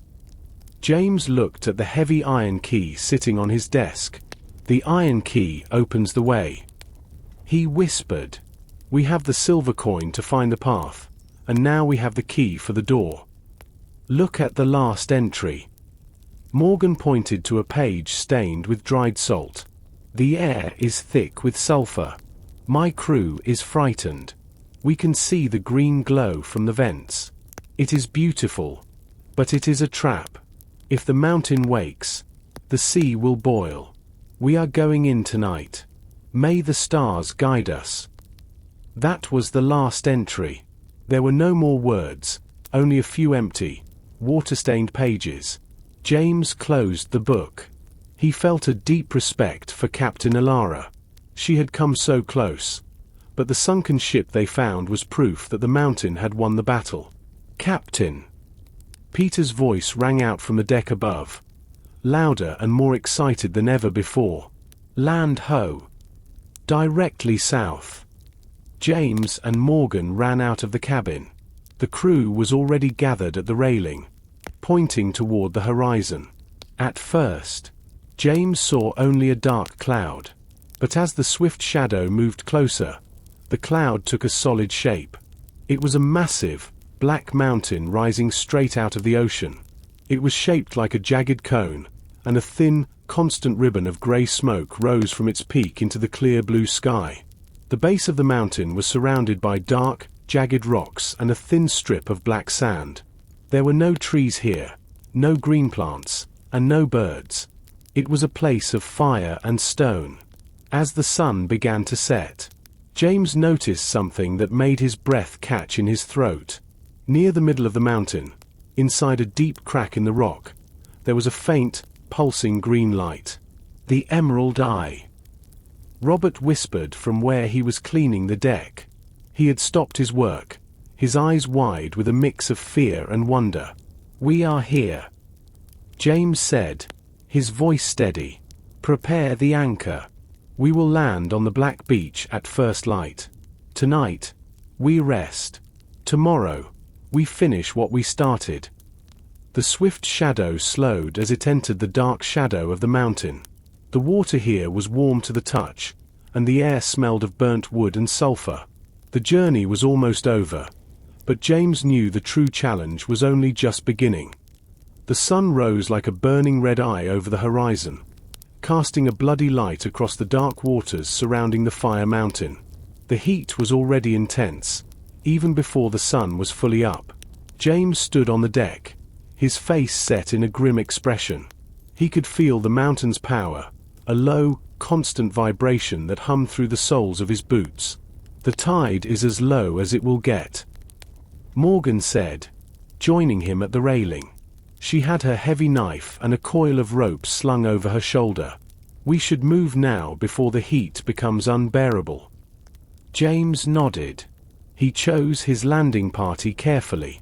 Morgan for her navigation and strength, Thomas for his knowledge of structures and tools, and surprisingly, Robert. The sailor had worked tirelessly since his punishment began, and James saw a desperate need for redemption in the man's eyes. "You have a chance to prove your worth, Robert," James said as they lowered the small boat. "Do not waste it." "I won't, Captain," Robert promised, his voice thick with emotion. They rowed toward the shore, the water changing from deep blue to a murky, sulphurous yellow near the rocks. When the boat finally scraped against the shore, they stepped out onto sand that was as black as coal and hot to the touch. The air was thick with the smell of rotten eggs, sulfur, and a fine white ash fell from the sky like ghostly snow. The landscape was a nightmare of jagged obsidian and steaming vents. Every few minutes, the ground would groan, and a puff of hot gas would hiss from a crack in the rock. James pulled out the silver coin. As he held it up, the silver eye seemed to catch the light from the volcano's peak, glowing with a faint, internal spark. "This way," James directed, pointing toward a massive cliff face that looked like it had been melted and frozen in time. They trekked through the ash for an hour. The heat was like a physical weight, making every breath a struggle. Thomas pointed toward a series of natural stone pillars that formed a rough path upward. Those looked stable enough to climb, he noted. As they climbed higher, the green glow they had seen from the ship became more distinct. It wasn't coming from the top of the volcano, but from a hidden crevice halfway up the slope. Finally, they reached a flat ledge. In front of them sat a massive slab of grey stone, covered in layers of ancient, hardened ash. The door of ashes. Morgan whispered, wiping soot from her forehead. The door had no handle or hinges. Instead, in the very center, there was a circular indentation that matched the size of the silver coin perfectly. But below it, hidden under a layer of dust, was a deep, narrow keyhole made of rusted iron. James took the iron key from his pocket. His heart hammered against his ribs. He looked at his companions. They were all covered in ash, their faces tight with anticipation. He stepped forward and cleared the dust from the lock. 20 years ago, Captain Elara came to this door. James said, "Today, we finish the journey." He inserted the key. It was a perfect fit. As he turned it, a deep, mechanical grinding sound echoed from within the mountain. The sound of ancient gears moving for the first time in decades. The stone slab began to slide slowly into the ground, revealing a dark, steaming tunnel that led into the very heart of the fire mountain. The air inside the tunnel was even hotter than the beach. It felt like walking into a giant oven. James held a torch, but he didn't really need it. The walls of the tunnel were lined with a strange, glowing moss that pulsed with a faint green light, and further down, the orange glow of liquid rock reflected off the ceiling. "Stay close," James warned, his voice echoing against the smooth, glass-like walls. "The floor could be thin. We don't know what's beneath us." As they walked deeper, the tunnel opened into a massive cavern. It was a cathedral of stone and fire. High above, thick columns of black rock stretched to the ceiling, and far below, a slow river of lava flowed like a ribbon of molten gold. The sound was deafening, a constant, low roar like 1,000 furnaces burning at once. "Captain, look," Thomas said, pointing to the ground. Near the edge of the path, they found a rusted lantern and a broken leather boot. It was more evidence of Captain Elara's crew. The items were covered in a thick layer of grey ash. It was a silent reminder that many had come this way, but none had returned. To reach the center of the cavern, they had to cross a narrow bridge of natural stone that arched over the lava river. The bridge was thin and slippery with moisture.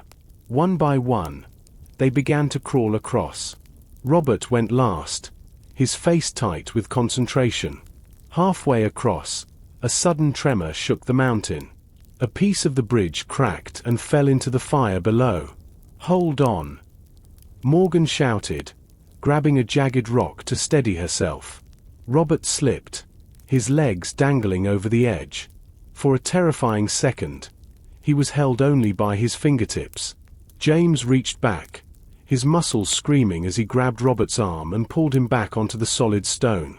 "I've got you," James grunted, hauling the sailor up. They lay on the hot rock for a moment, breathing in the sulphurous air, before moving quickly to the other side. On the far side of the bridge stood a tall pedestal of pure obsidian, blacker than any night. And there, sitting in a nest of silver wire, was the emerald eye. It was a gemstone the size of a man's fist, cut into the perfect shape of an eye. It didn't just reflect light, it seemed to create it.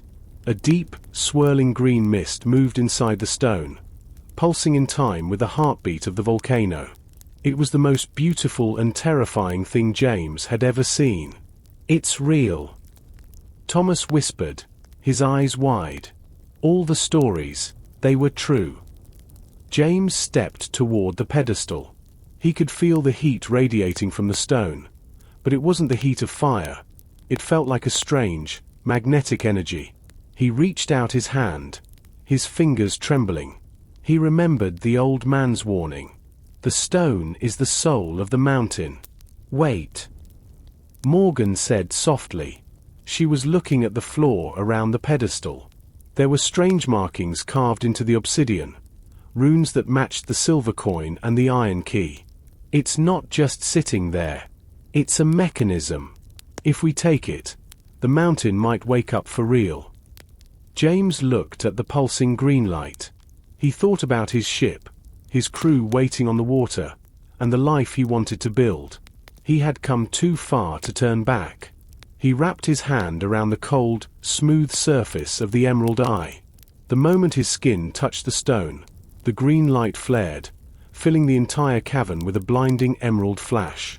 The mountain gave a mighty roar, and the floor beneath them began to tilt.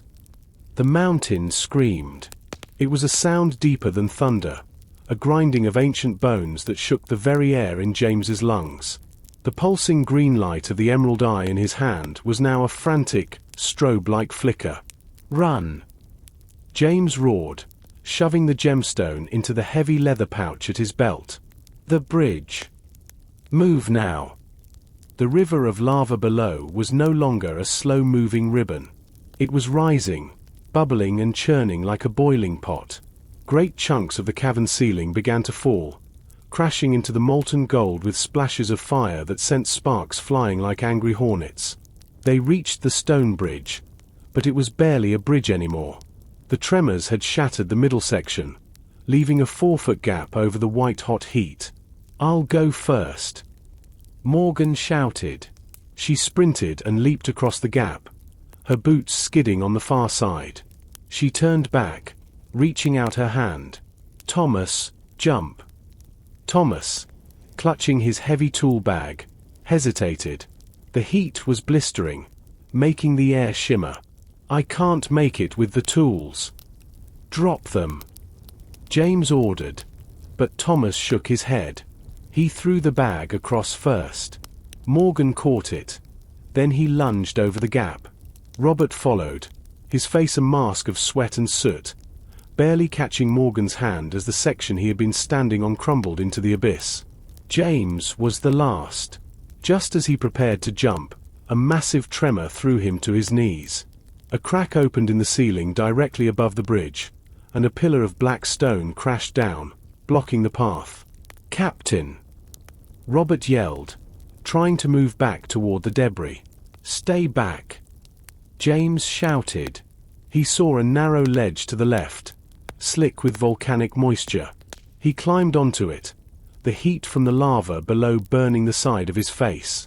With a desperate heave, he swung himself around the pillar and scrambled toward the others. The tunnel they had entered through was now a vent for the mountain's pressure. Thick, black smoke poured out, making it impossible to see. They held onto each other's belts, moving by touch and the faint green glow still leaking from James's pouch. "The door of ashes." Thomas coughed, his voice raspy from the sulfur. "It's closing." Indeed, the massive stone slab was slowly rising. The mechanism, triggered by the removal of the eye, was sealing the mountain's heart forever. "Slide," James commanded. They threw themselves flat against the hot, black sand of the tunnel floor, sliding through the narrowing gap just as the stone slab slammed shut with a finality that echoed like a funeral bell. They tumbled out onto the ledge of the mountain. The sky was no longer blue. It was a bruised purple, filled with towering plumes of ashen lightning generated by the heat of the eruption. Below them, the black beach was disappearing as the ocean began to boil near the shore. "The boat," Morgan pointed. Their small wooden boat was being tossed by violent waves. Farther out, the swift shadow was a tiny silhouette against the orange glow of the horizon. James could see the sails were already down. The crew was fighting to keep the ship from being pulled into the mountain's growing vacuum. "We have to swim for it," James shouted. They sprinted down the jagged slope, the ground burning through their boots. Behind them, the peak of the fire mountain exploded. A massive fountain of red lava shot into the sky, and the real race began. They weren't just running for treasure anymore. They were running from the end of the world. The descent was a blur of heat and terror. The black sand was no longer just hot. It was beginning to liquefy into a dark, sluggish sludge. Steam hissed from the water's edge where the sea met the molten flow. As James and his team reached the small boat, the water around it was bubbling, and dead fish floated on the surface, cooked by the rising temperature of the bay. "Get in! Now!" James yelled, shoving Thomas and the tool bag into the center of the boat. Robert and Morgan grabbed the oars. Their hands were already red and blistered, but they didn't flinch. As they pushed off, a massive explosion behind them sent a shockwave across the water, nearly flipping the small vessel. A rain of glowing red stones, volcanic bombs, began to pelt the sea around them, creating huge splashes and clouds of scalding steam. "Pull! Pull with everything you have!" Morgan screamed, her voice cracking. In the distance, the swift shadow was a beacon of hope. But she was in trouble. The eruption had created a massive suction, drawing the surrounding water and the ship toward the collapsing shoreline. At the same time, the air was becoming so thick with ash that the ship's white sails were turning a ghostly, heavy gray. "They're raising the anchor," Thomas pointed out, coughing into his sleeve. "Henry and the others are trying to move her out." The small boat tossed violently. A large volcanic rock crashed into the water just feet away, sending a spray of hot salt water over them. James stood at the back of the boat, his hand gripped around the leather pouch containing the emerald eye. He felt a strange vibration coming from the stone, a low, rhythmic thrumming that seemed to steady his nerves despite the chaos. They reached the side of the swift shadow just as the ship began to catch a desperate, sulphurous wind. Ropes were thrown down by the remaining crew. James practically threw Robert and Thomas up the side, following closely behind as Morgan scrambled up the netting. "Captain! The rudder is stuck!" Henry shouted from the wheel. "Something's caught in the lines." James didn't hesitate. He ran to the back of the ship, pulling his heavy knife. He looked over the railing and saw a mass of floating volcanic pumice and thick kelp clogging the mechanism. He leaned out over the boiling water, the heat searing his lungs, and hacked away at the debris. With a loud snap, the rudder swung free. "Turn her east," James roared as he climbed back over the rail. "Away from the mountain. Full sails." The swift shadow groaned as she fought the current. For a few heart-stopping minutes, it felt as though the mountain would win, pulling them into the fiery abyss. But then, the wind shifted.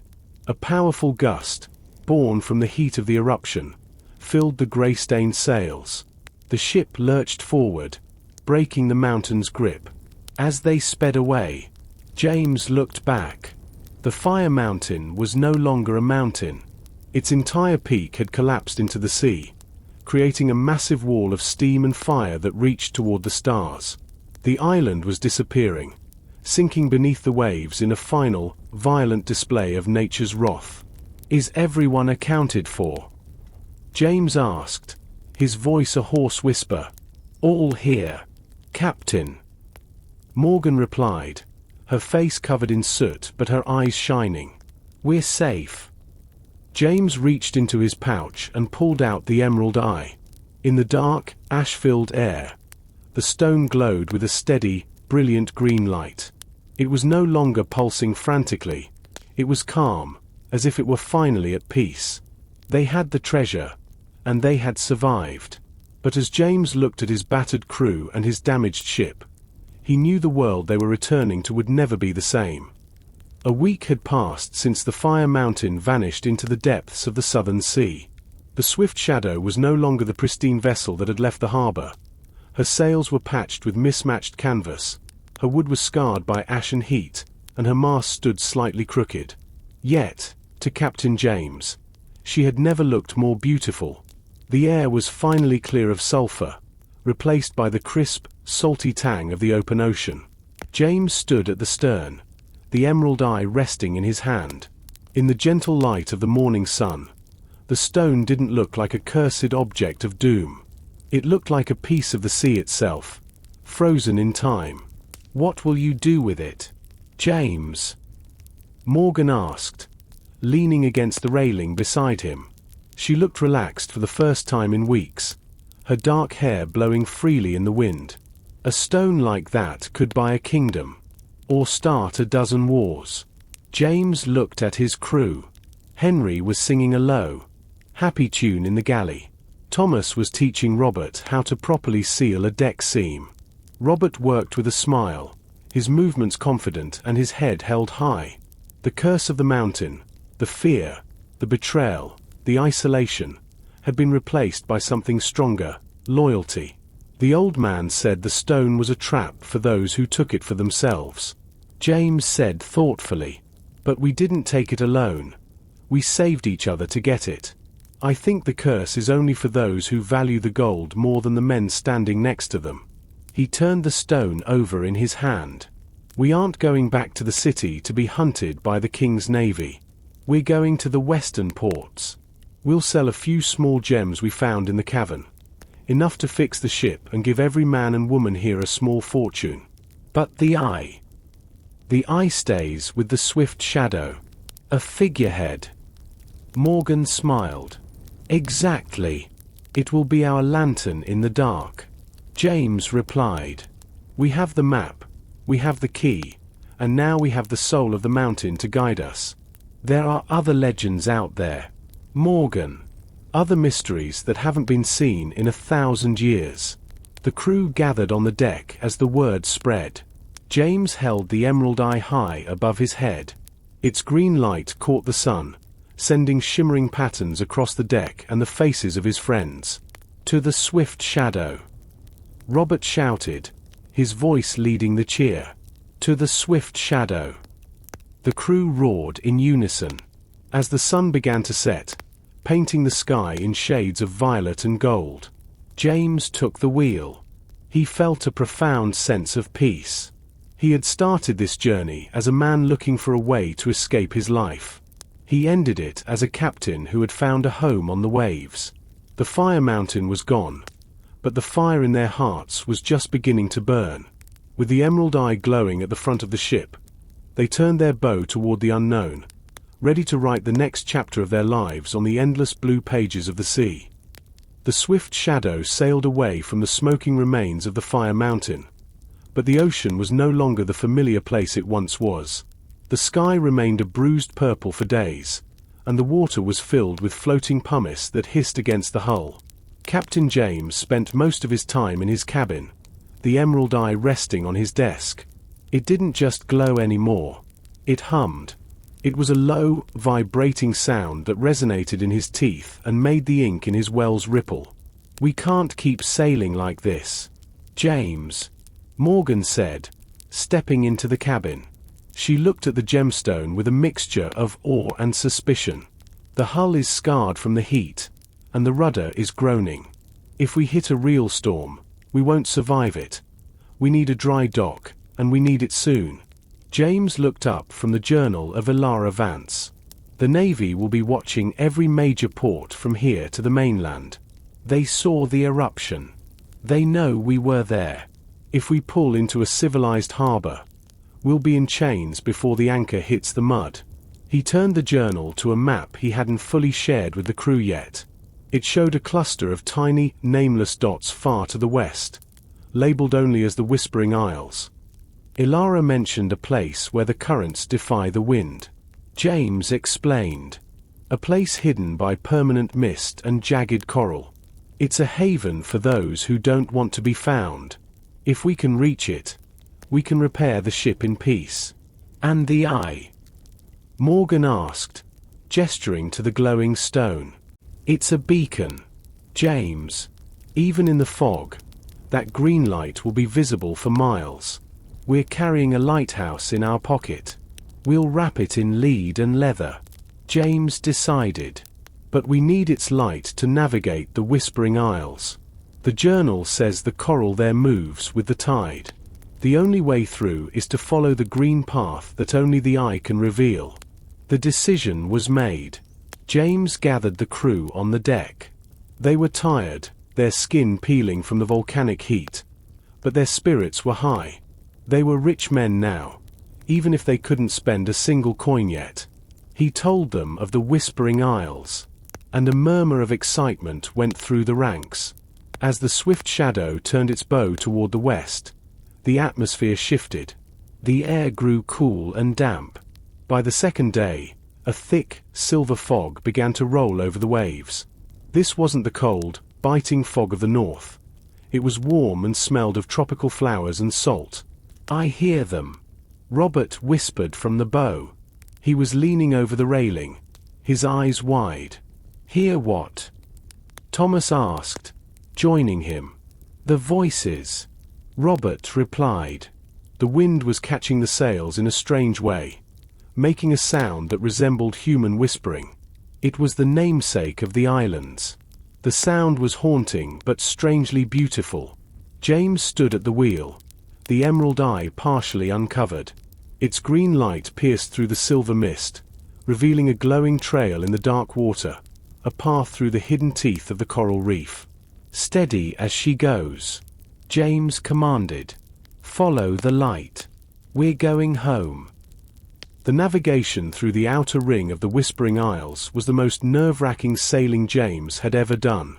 The fog was so thick that the bow of the Swift Shadow was often invisible from the stern. The only guide was the emerald eye. James held it near the compass, its green luminescence cut through the mist, revealing a faint, glowing trail in the black water ahead, a path where the deadly coral grew deep enough for their keel to pass safely. Port. Hard to port. Morgan whispered fiercely from the bow. She was leaning so far over the railing she looked like she might fall. James spun the wheel. The ship groaned, sluggish from its injuries.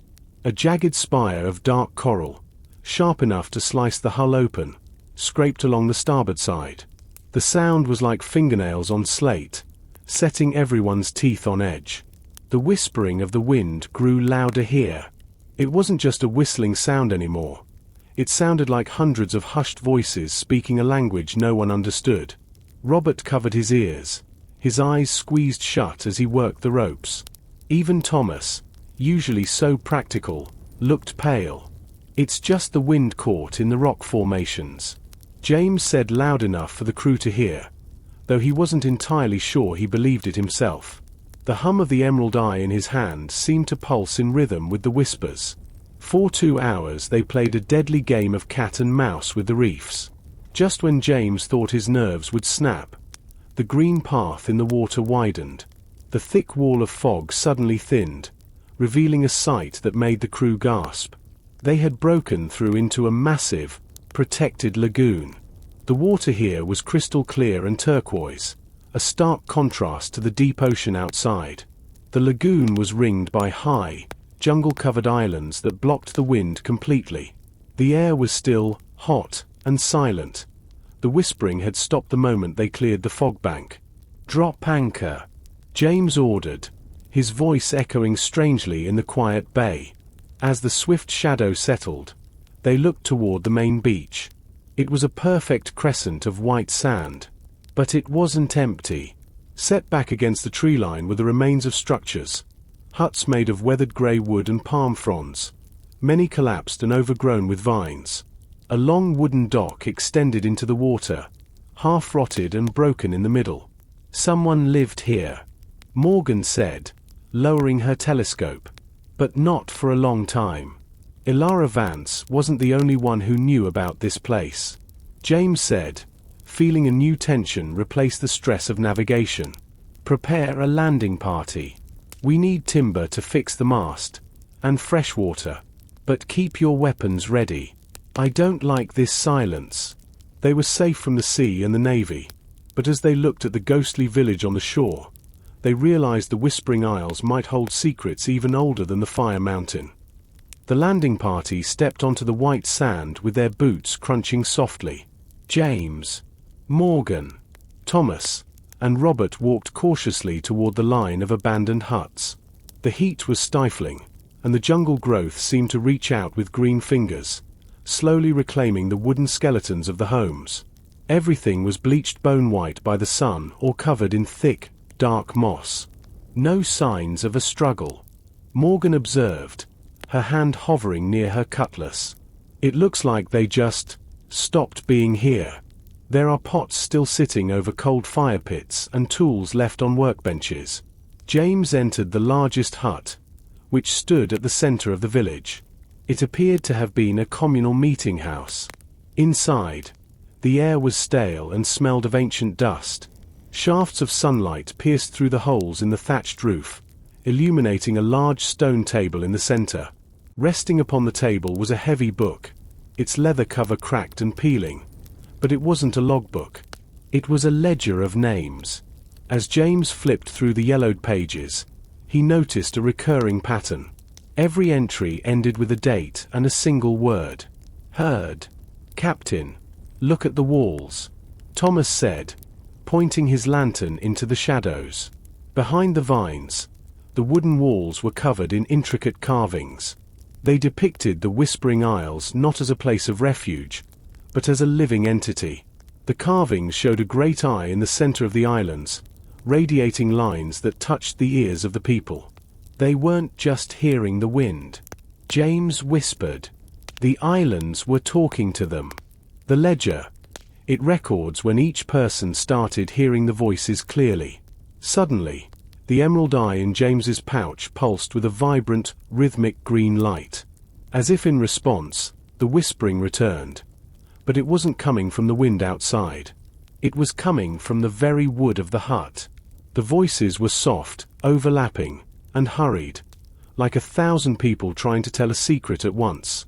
We need to get the wood for the mast and leave, Robert said, his voice trembling. I don't like the way they're saying my name. James froze. They're saying your name. Robert. You don't hear it. Captain. Robert looked around frantically. They're saying Robert the thief. They're saying they know what I did. James looked at Morgan and Thomas. Both were staring at Robert with confusion. They heard only the indistinct rustling of the wind. James realized the emerald eye was acting as a bridge. Because he held the eye, those close to him were being exposed to the island's psychic echo.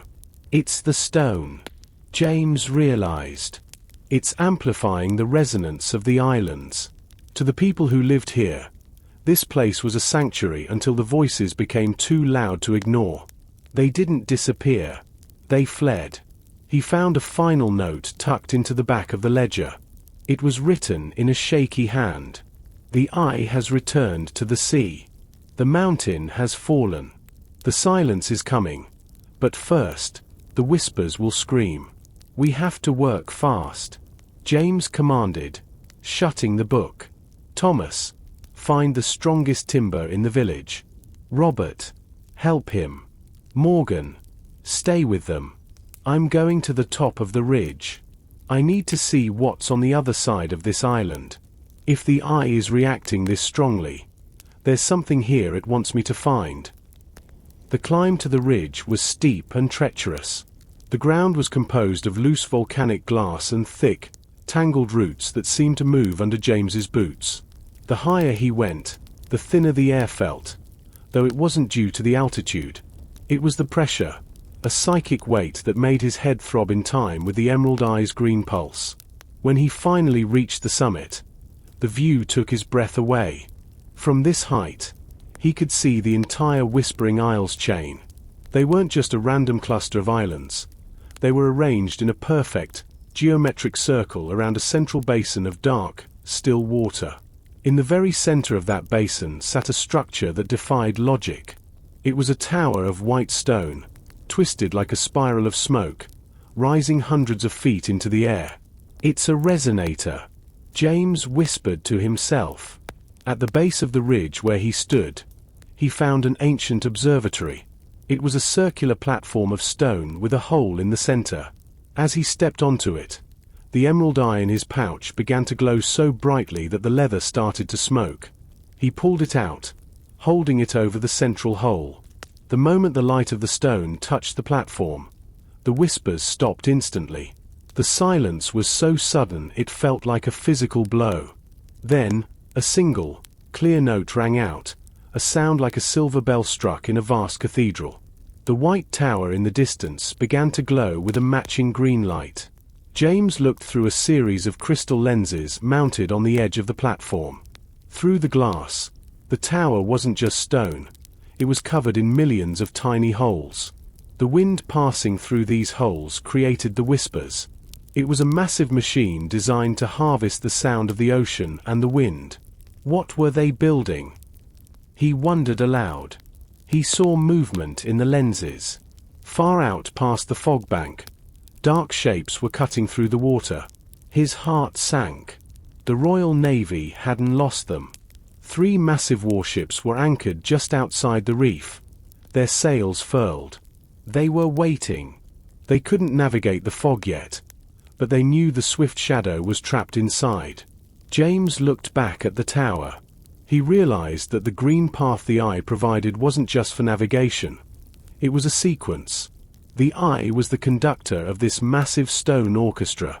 If he could figure out how to use the observatory, he might not just find a way out. He might find a way to defend his crew. But as he reached out to touch the lenses, a shadow fell over the platform. It's beautiful, isn't it? The music of the world made manifest. James spun around, his hand flying to his cutlass. Standing at the edge of the ridge was a woman dressed in tattered remains of a naval uniform. Her hair was stark white, and her eyes were a piercing, familiar blue. "Captain Vance?" James asked, his breath catching. The woman smiled, but there was no warmth in it. "I am what remains of her. And you, Captain James, have brought the final piece of the puzzle back to me." James stood frozen, his hand still gripped tightly around the hilt of his cutlass. The woman before him looked like a ghost carved from salt and sun. Her skin was leathered, her clothes were little more than stitched-together rags of Royal Navy blue, and her white hair whipped around her face like sea foam. This was Elara Vance, the woman whose journal had guided him across the world. "You're alive." James breathed, the shock finally breaking through his defensive posture. "Your ship. We found the wreck. We thought everyone was lost." Elara let out a dry, rattling laugh that sounded like stones grinding together. "The storm's herald belongs to the sea now. But I belong to the whispering. I've been waiting 20 years for that stone to come home.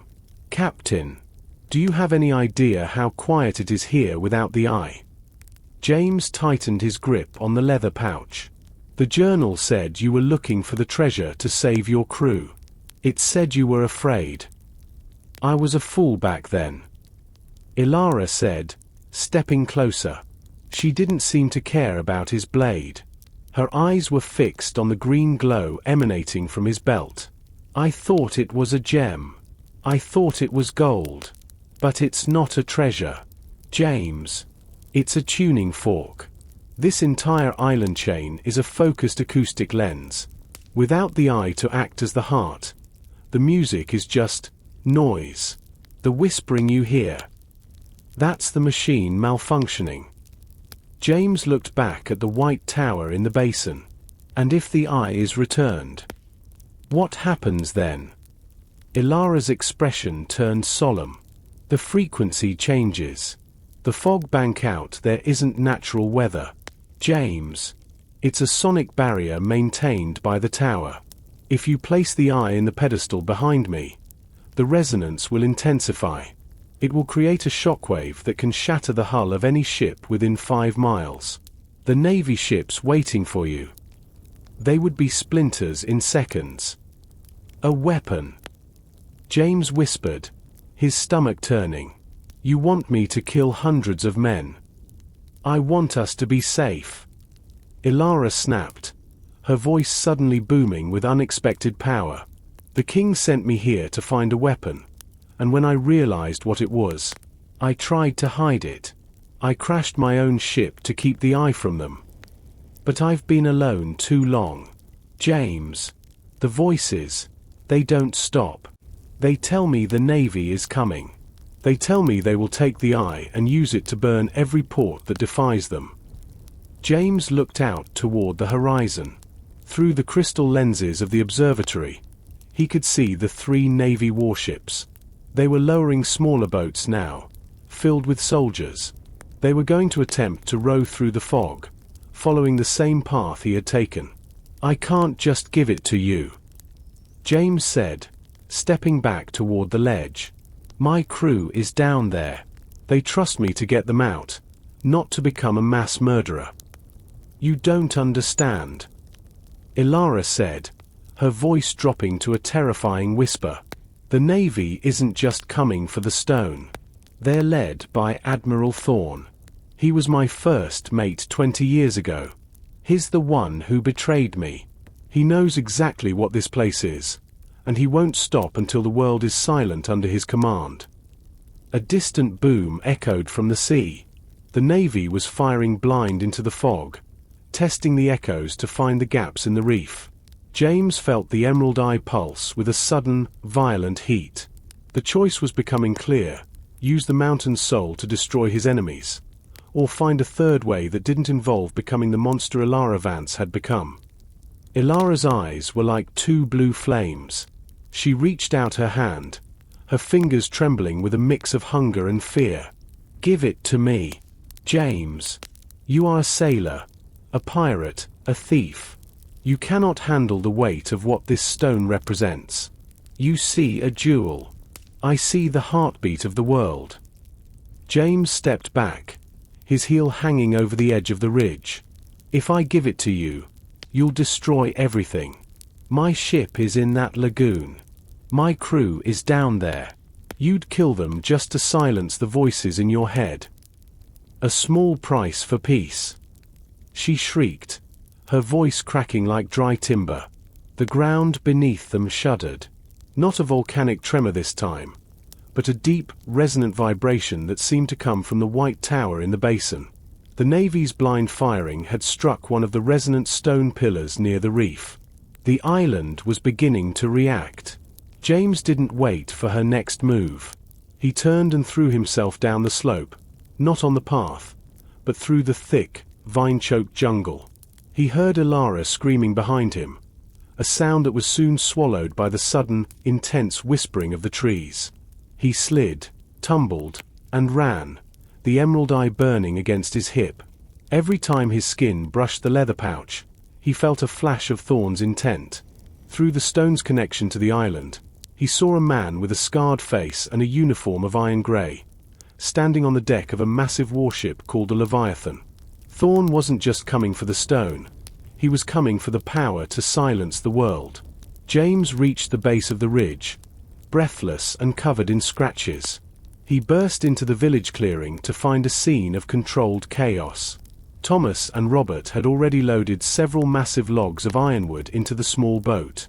Morgan was standing at the water's edge, her telescope pointed toward the lagoon's entrance. "James! Thank the stars!" Morgan shouted. "The fog is breaking.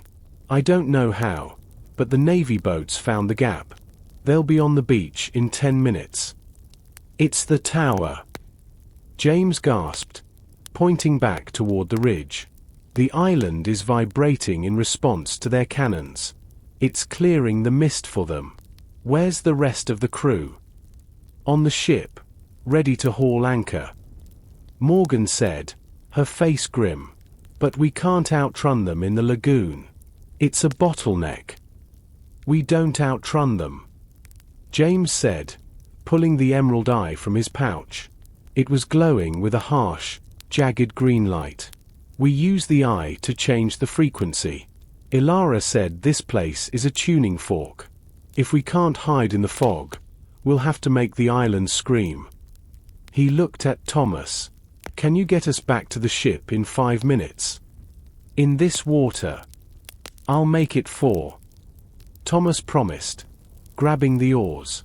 As they pushed off from the white sand, the first of the Navy's longboats rounded the headland. At the front stood a man in a tall, feathered hat, his silver-hilt sword drawn. Admiral Thorne had arrived, and the look on his face suggested he didn't just want the treasure, he wanted revenge for a 20-year-old failure. The small boat slammed against the hull of the Swift Shadow with a violent jolt. James was the first up the netting, his heart hammering against his ribs like a trapped bird. The deck was a hive of activity. The remaining sailors were sharpening cutlasses and loading the few cannons they had left. "Cut the anchor cables," James roared as he reached the deck. "Don't wait for the winches. We need to move now." In the distance, the Navy longboats were fanning out. There were 6 of them, each packed with 20 armed soldiers. Behind them, the massive silhouette of the Leviathan began to poke its nose through the thinning mist at the lagoon's mouth. Admiral Thorne stood at the prow of the leading longboat, his grey uniform a sharp contrast to the lush green of the islands. "Captain James." Thorne's voice carried across the water, amplified by the strange acoustics of the lagoon. It was cold, precise, and devoid of mercy. "Return the property of the Crown, and I may allow your crew to live as prisoners. Resist, and I will bury this ship in the sand." James didn't answer. He looked at the main mast, the one Thomas had just finished bracing with a new ironwood timber. It was the highest point on the ship and the most central. "Thomas, get your tools," James shouted. "Morgan, keep them off us with the swivels." Morgan took charge of the small swivel cannons on the railing. The first shot skipped across the turquoise water, splashing near Thorne's boat. It was a warning, but the Navy didn't flinch. They began to pull harder on their oars, the rhythmic thud-thud of their rowing echoing off the surrounding cliffs. James began to climb the rigging, the emerald eye gripped in his teeth by its leather thong. The higher he went, the more he could feel the vibration of the islands. It was as if the ship had become a giant guitar string, and the wind was the bow. He reached the crow's nest where Peter was already stationed, trembling with fear. "Help me, Peter!" James gasped, pulling the stone from his mouth. "We need to lash this to the very top of the mast. Not just tied, it needs to be touching the wood directly." Thomas arrived moments later, breathless but steady. Using a heavy leather strap and several iron spikes, they began to secure the emerald eye to the masthead. As the iron nails pierced the wood, the gemstone flared. It wasn't a soft green anymore. It was a blinding, electric emerald that sent sparks dancing along the rigging. Below, the Navy boats were closing in. Muskets began to fire from the longboats, the lead balls whistling past James's head and thudding into the mast. "Almost there," Thomas grunted, hammering the final strap home. The moment the stone was fixed, the swift shadow began to hum. It wasn't a sound heard by the ears, but a vibration felt in the bones. The whispering of the islands suddenly shifted. It grew louder, sharper, and more rhythmic. James looked down. The water around the ship began to ripple in perfect geometric patterns. The whispers were becoming a low, guttural roar. He looked toward the white tower on the ridge. A beam of green light shot out from the tower's apex, striking the emerald eye atop their mast. "Hold on to something," James screamed to the crew below. The air around the swift shadow didn't just vibrate, it shattered. A wall of sound, invisible but immensely powerful, rippled outward from the ship. It hit the Navy longboats like a physical hammer. Oars snapped like dry twigs, and the water erupted in a fountain of white spray. The lagoon, once a place of turquoise tranquility, had transformed into a chaotic arena of vibration and light. The sonic shockwave emitted by the emerald eye, acting as a receiver for the tower's beam, was so intense that the very air seemed to shimmer like a desert heat haze. James clung to the masthead, his fingers numbing from the high-frequency tremors. Below him, the Navy longboats were in complete disarray. The soldiers were clutching their ears, many dropping their muskets into the water as the sound pierced through their skulls. "Captain! The mast! It's going to shatter!" Thomas yelled from the rigging just below the crow's nest. The new ironwood brace was holding, but the rest of the timber was groaning under a stress it was never designed to endure. Cracks began to spider-web across the surface of the wood, glowing with an internal green fire. James looked toward the mouth of the lagoon. The Leviathan was no longer merely poking its nose in. The massive warship had caught a surge of current and was now fully inside the basin. Its heavy cannons were being run out, their dark muzzles aimed directly at the swift shadow. Admiral Thorne had been thrown back in his longboat by the initial blast, but he was standing again. Even from this distance, James could see the fury in the man's stance. Thorn signaled to the Leviathan. A moment later, the warship's forward cannons roared. The iron balls didn't hit the swift shadow. Instead, they struck the water just ahead of the longboats, creating a wall of spray that dampened the sonic vibrations. "They're using the water as a shield," Morgan shouted from the deck. "James, get down here. We have to move." James realized the resonance was a double-edged sword. While it held the smaller boats at bay, it was also anchoring the swift shadow in place, making her a sitting duck for the Leviathan's superior firepower. The green beam from the tower was constant now, a solid pillar of light that seemed to be drawing energy not just from the wind, but from the island itself. "Thomas, we have to cut the connection," James shouted over the roar. "If we disconnect it now, the backlash will blow us out of the water." Thomas replied, his eyes wide with terror. "We have to fade the frequency." James looked at the stone. It was no longer just a screaming heart. He reached out, not to pull the stone away, but to adjust the leather straps. By shifting the angle of the stone against the mast, he could change the way the vibration traveled through the ship. He pulled a heavy lever on the brace that Thomas had installed, tilting the emerald eye toward the Leviathan. The sound changed instantly. It went from a wide, circular pulse to a focused, directional hum. The water in front of the swift shadow began to boil in a straight line, heading directly for the Navy's flagship. The Leviathan lurched as the focused sound hit its hull. Glass windows in the Admiral's cabin shattered, and the heavy rigging of the warship began to vibrate with a violent, rhythmic thrum. "Now!" James screamed. "Drop the sails. Use the resonance to push us." The sails unfurled, catching not just the wind, but the invisible pressure of the sound. The swift shadow didn't just sail, it leaped forward, the water parting before it like a curtain. They were heading straight for the gap in the reef, using the very power that threatened to destroy them as a mechanical engine of escape. The swift shadow was no longer a sailing vessel. It had become a projectile of sound and spray. As the focused resonance from the emerald eye struck the Leviathan, the massive warship began to shudder as if an invisible giant were shaking it. On the deck of the swift shadow, the vibration was so intense that the sailors had to tie themselves to the railings to keep from being tossed overboard by the violent humming of the floorboards. "Hold the line!" Morgan screamed, her hands clamped onto the wheel. The turquoise water ahead of them didn't just ripple, it parted in a perfect, V-shaped wake, carved by the sheer force of the acoustic energy. James looked back from the masthead. The Leviathan was struggling. Its heavy cannons, once a threat, were now vibrating so wildly in their carriages that the sailors couldn't even aim them. He saw Admiral Thorn on the quarterdeck, clutching a support beam, his face contorted in a silent shout of fury. The sonic beam was doing more than just shaking the ship. It was liquefying the very air around it, creating a pocket of low pressure that sucked the swift shadow forward and pushed the Leviathan back. "The gap is closing," Peter yelled from the crow's nest, his voice nearly lost in the roar.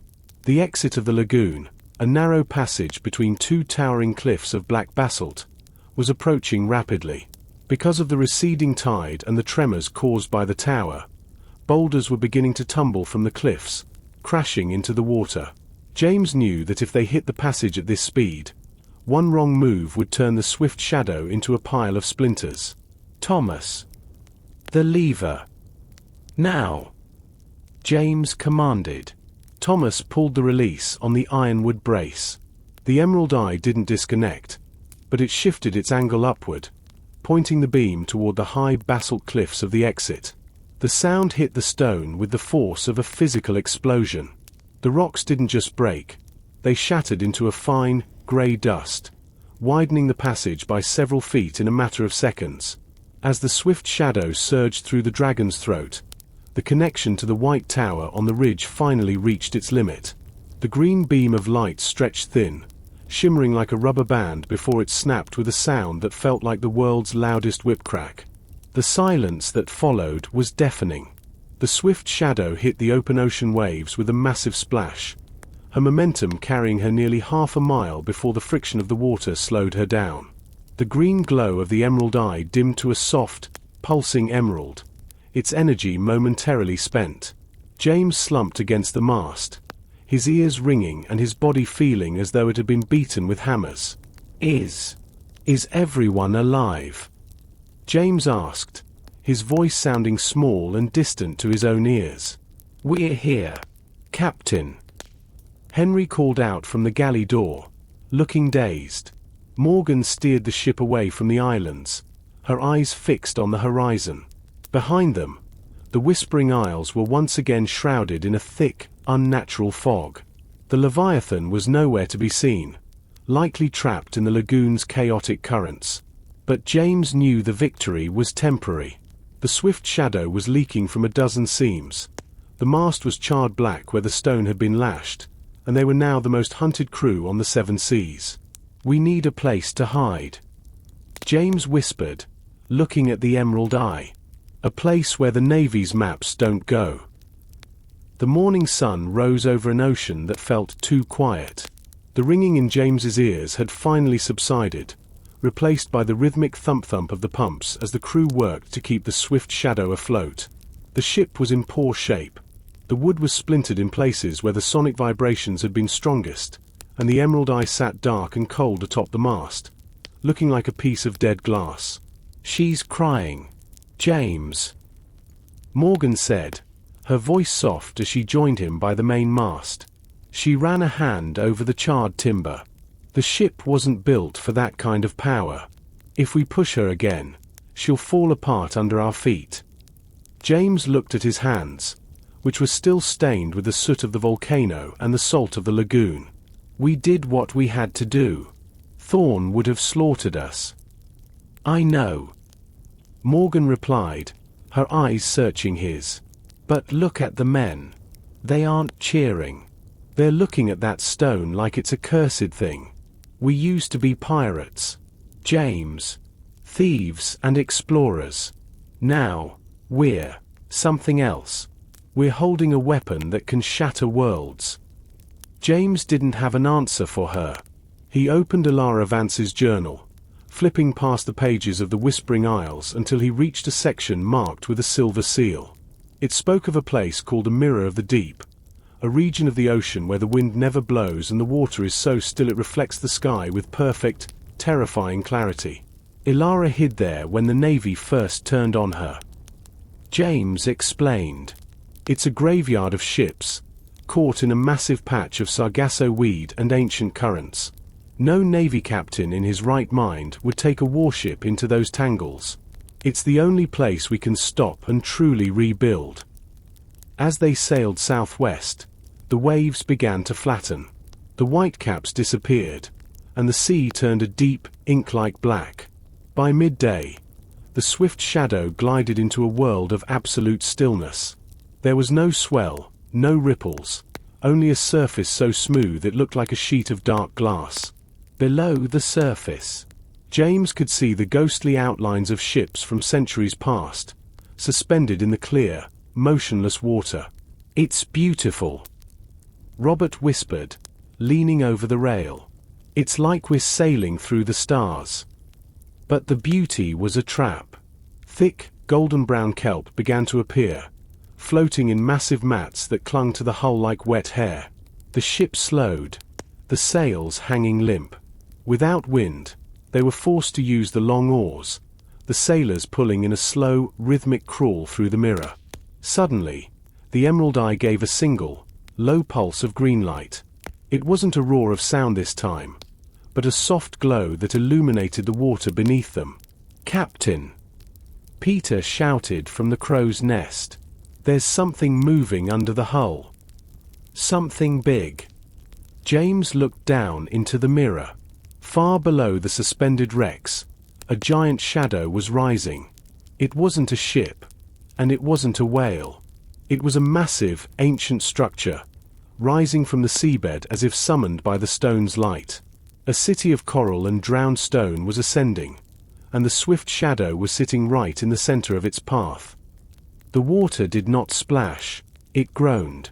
As the shadow from the depths ascended, the perfectly still surface of the mirror began to bulge upward in a massive, smooth dome.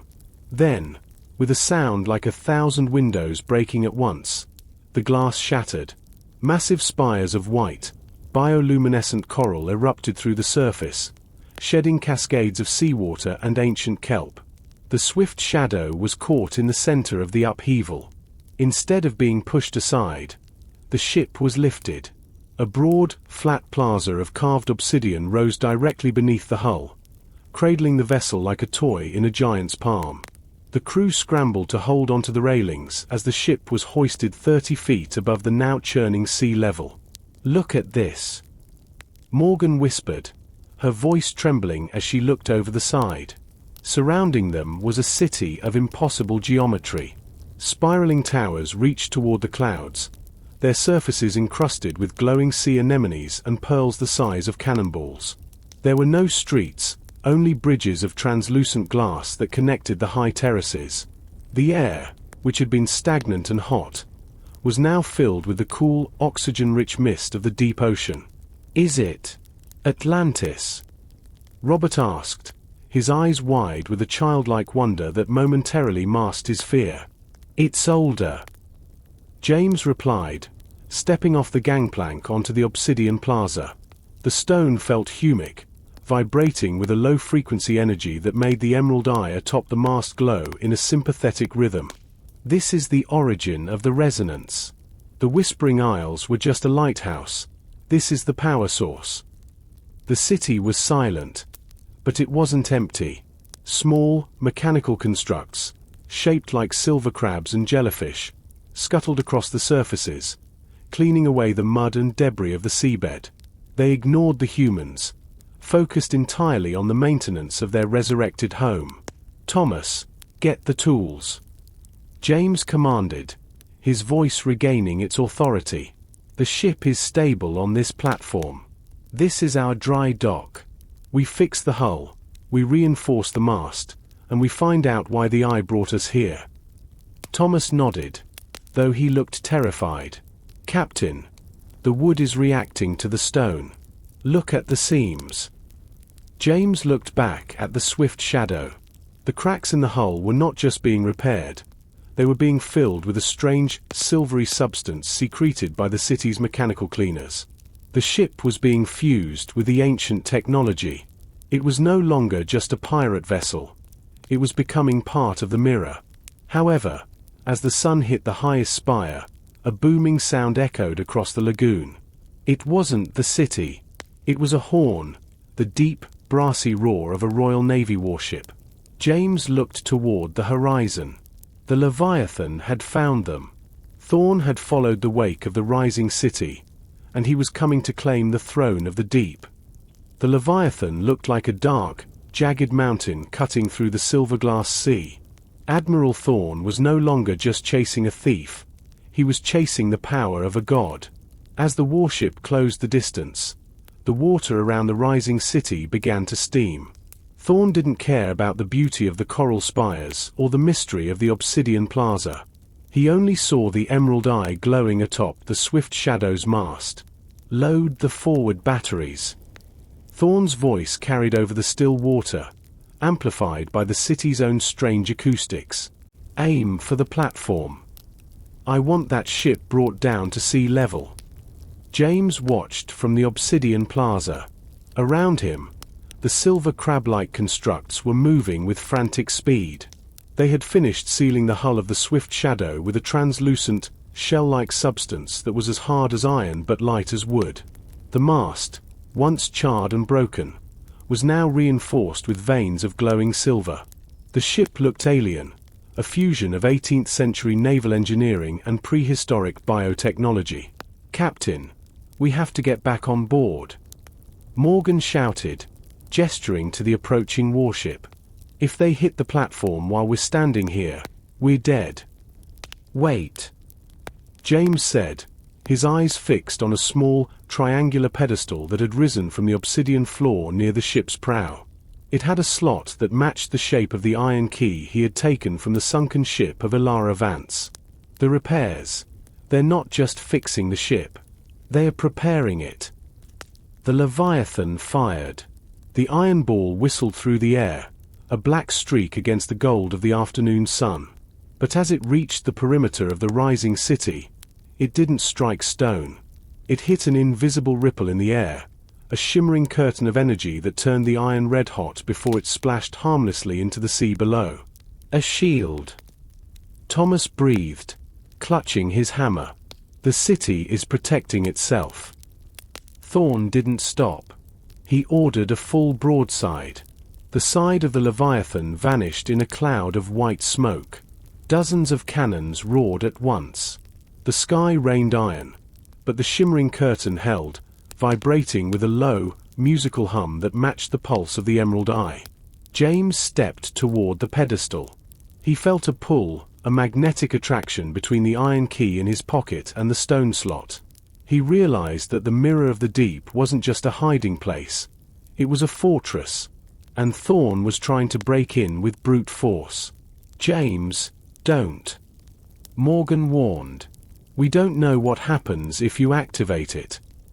We don't have a choice. Morgan. James replied, his hand closing around the cold iron key. Thorn won't stop until he burns this place to the ground. If this city wants a pilot, it's going to get one. He inserted the key and turned it. A deep, resonant sound, a bass note that seemed to come from the very center of the earth, shook the platform. The translucent bridges between the towers began to glow. The swift shadow didn't just sit on the platform anymore. It began to hum in unison with the city. James felt his mind expand, his senses connecting to the silver crabs, the glass bridges, and the shimmering shield. I can see him. James whispered, his eyes glowing with a faint green light. I can see the Leviathan's heart. The obsidian platform began to tilt, but the ship stayed perfectly level, held by an unseen force. James was no longer just a captain. He was the center of a machine that had waited 10,000 years to be turned on. The moment the iron key clicked into place, the world of Captain James didn't just change, it expanded. It was as if 1,000 new eyes had opened across the spires of the coral city. He could feel the temperature of the water miles away, the heartbeat of the sailors on his own deck, and the cold, metallic rage radiating from the Leviathan. He wasn't just standing on a platform. He was the platform. The whispering that had plagued them since the islands was no longer a chaotic mess of voices. It was a symphony of data, a rhythmic song of the obsidian. James. Your eyes. Morgan's voice sounded like it was coming from the bottom of a well. James didn't look at her. He couldn't. His vision was filled with glowing grids and thermal signatures. He saw the Leviathan not as a ship, but as a collection of structural weaknesses. He saw the fire burning in its furnaces and the gunpowder stored in its dark belly. The shield is holding. James murmured, his voice resonating with a metallic echo. But Thorn is preparing a Goliath shell. He thinks brute force can shatter the frequency. On the deck of the Leviathan, Admiral Thorn was indeed losing his patience. He had watched his broadsides vanish against the shimmering air. To a man of the Royal Navy, this wasn't just magic, it was an insult to the laws of physics. He stood by a massive, experimental mortar, its barrel reinforced with thick iron bands. Fire! Thorn commanded. The Goliath shell was a massive sphere of lead and jagged flint, designed to crush stone fortifications. It roared through the sky, a black meteor aimed at the highest spire of the city. If it hit, the resonance might break, and the city would sink back into the dark. James felt the shell's trajectory. He didn't need cannons. He reached out with his mind, tapping into the power of the emerald eye atop the swift shadow. The silver veins in the mast flared with a brilliant, blinding white light. Mirror, reflect. James whispered. The shimmering shield in front of the city didn't just stop the shell this time. It rippled, turning from a curtain into a lens. When the Goliath shell struck the barrier, the energy didn't dissipate. It was absorbed, spun around, and flung back with twice the velocity. The lead sphere became a streak of white fire, screaming back toward the Leviathan. Thorn's eyes widened. Hard to starboard. Brace for. The explosion was deafening. The shell struck the water mere feet from the Leviathan's hull. The resulting shockwave lifted the massive warship nearly out of the water, snapping its secondary mast and tossing sailors into the ink-black sea. The Mirror of the Deep was no longer a passive observer. It was fighting back. On the plaza, the crew of the Swift Shadow watched in stunned silence. They saw James standing like a statue, his hand on the pedestal, his body wreathed in a faint green aura. He looked less like their captain and more like a ghost of the ancients. "Thomas," James said, his voice coming from the air itself. "The repairs are complete. The ship is no longer just wood and sail. It is the shadow of the mirror. Prepare the crew. We are not hiding anymore. We are ending this." The obsidian platform began to sink, but the Swift Shadow didn't go down with it. The ship stayed suspended in the air for a heartbeat before settling onto the water with a soft, musical hum. The sails, now threaded with silver, unfurled on their own, glowing with the internal light of the emerald eye. The Swift Shadow moved across the glass-like surface of the mirror with an eerie, frictionless grace. There was no sound of rushing water, no creak of old timber. Instead, the ship emitted a low, melodic drone that seemed to vibrate the very air. The silver-threaded sails didn't flap in the wind. They stiffened into rigid, glowing arcs, drawing power directly from the emerald eye that now pulsated with a steady, heartbeat-like rhythm. James remained at the pedestal on the quarterdeck, his fingers fused to the iron key. To the crew, he looked like a man in a trance, but in his mind, he was navigating a sea of pure energy. He could feel the weight of every man on board, the tension in every rope, and the cold, mechanical hunger of the city behind them. "James! Answer me!" Morgan shouted, grabbing his shoulder. The moment her skin touched his, a spark of green static jumped between them. James turned his head. His eyes were no longer brown. They were swirling vortices of emerald light. "I am here, Morgan," he said, his voice layered with a dozen echoes. "But I am also everywhere. I can feel the Leviathan's fear. It tastes like copper and smoke." On the Leviathan, the situation was dire. The reflected shell had shattered the warship's morale as much as its hull. Men were jumping overboard, terrified by the demon ship that moved without wind. But Admiral Thorn was a man forged in the fires of the Royal Navy's most brutal campaigns. He would not flee. "Bring her around," Thorn screamed, his face splattered with blood from a splinter wound. "If the cannons cannot hit her, we will ram her. Ignite the Dragon's Breath." The Dragon's Breath was a terrifying secret weapon, a mixture of phosphorus and whale oil stored in pressurized copper tanks at the prow. It was designed to incinerate enemy ships at close range. As the Leviathan limped forward, a gout of green-orange flame erupted from its front, a roaring tongue of fire that stretched across the dark water toward the Swift Shadow. James didn't flinch. He didn't even turn the wheel. In his mind, he reached out to the silver veins in the ship's hull. "Resonance. Shield," he commanded. The silver sails suddenly glowed with a blinding brilliance. A dome of compressed sound expanded from the Swift Shadow, hitting the wall of flame. The fire didn't just stop. It was sucked into the sonic vacuum, swirling harmlessly around the ship like a cloak of embers before being extinguished by the lack of oxygen. "They cannot touch us," James whispered, but the effort was taking a toll. A thin line of blood trickled from his nose. The power of the mirror was too vast for a single human mind to contain for long. The song was starting to drown out his own thoughts. "Captain, you're bleeding," Robert cried out, stepping back in horror. "Stop it. Leave the key." "I can't," James groaned, his knees buckling. If I let go, the city falls. The shield breaks. We have to finish this now. The swift shadow accelerated. Its silver-veined prow pointed straight at the Leviathan. They weren't going to fire cannons.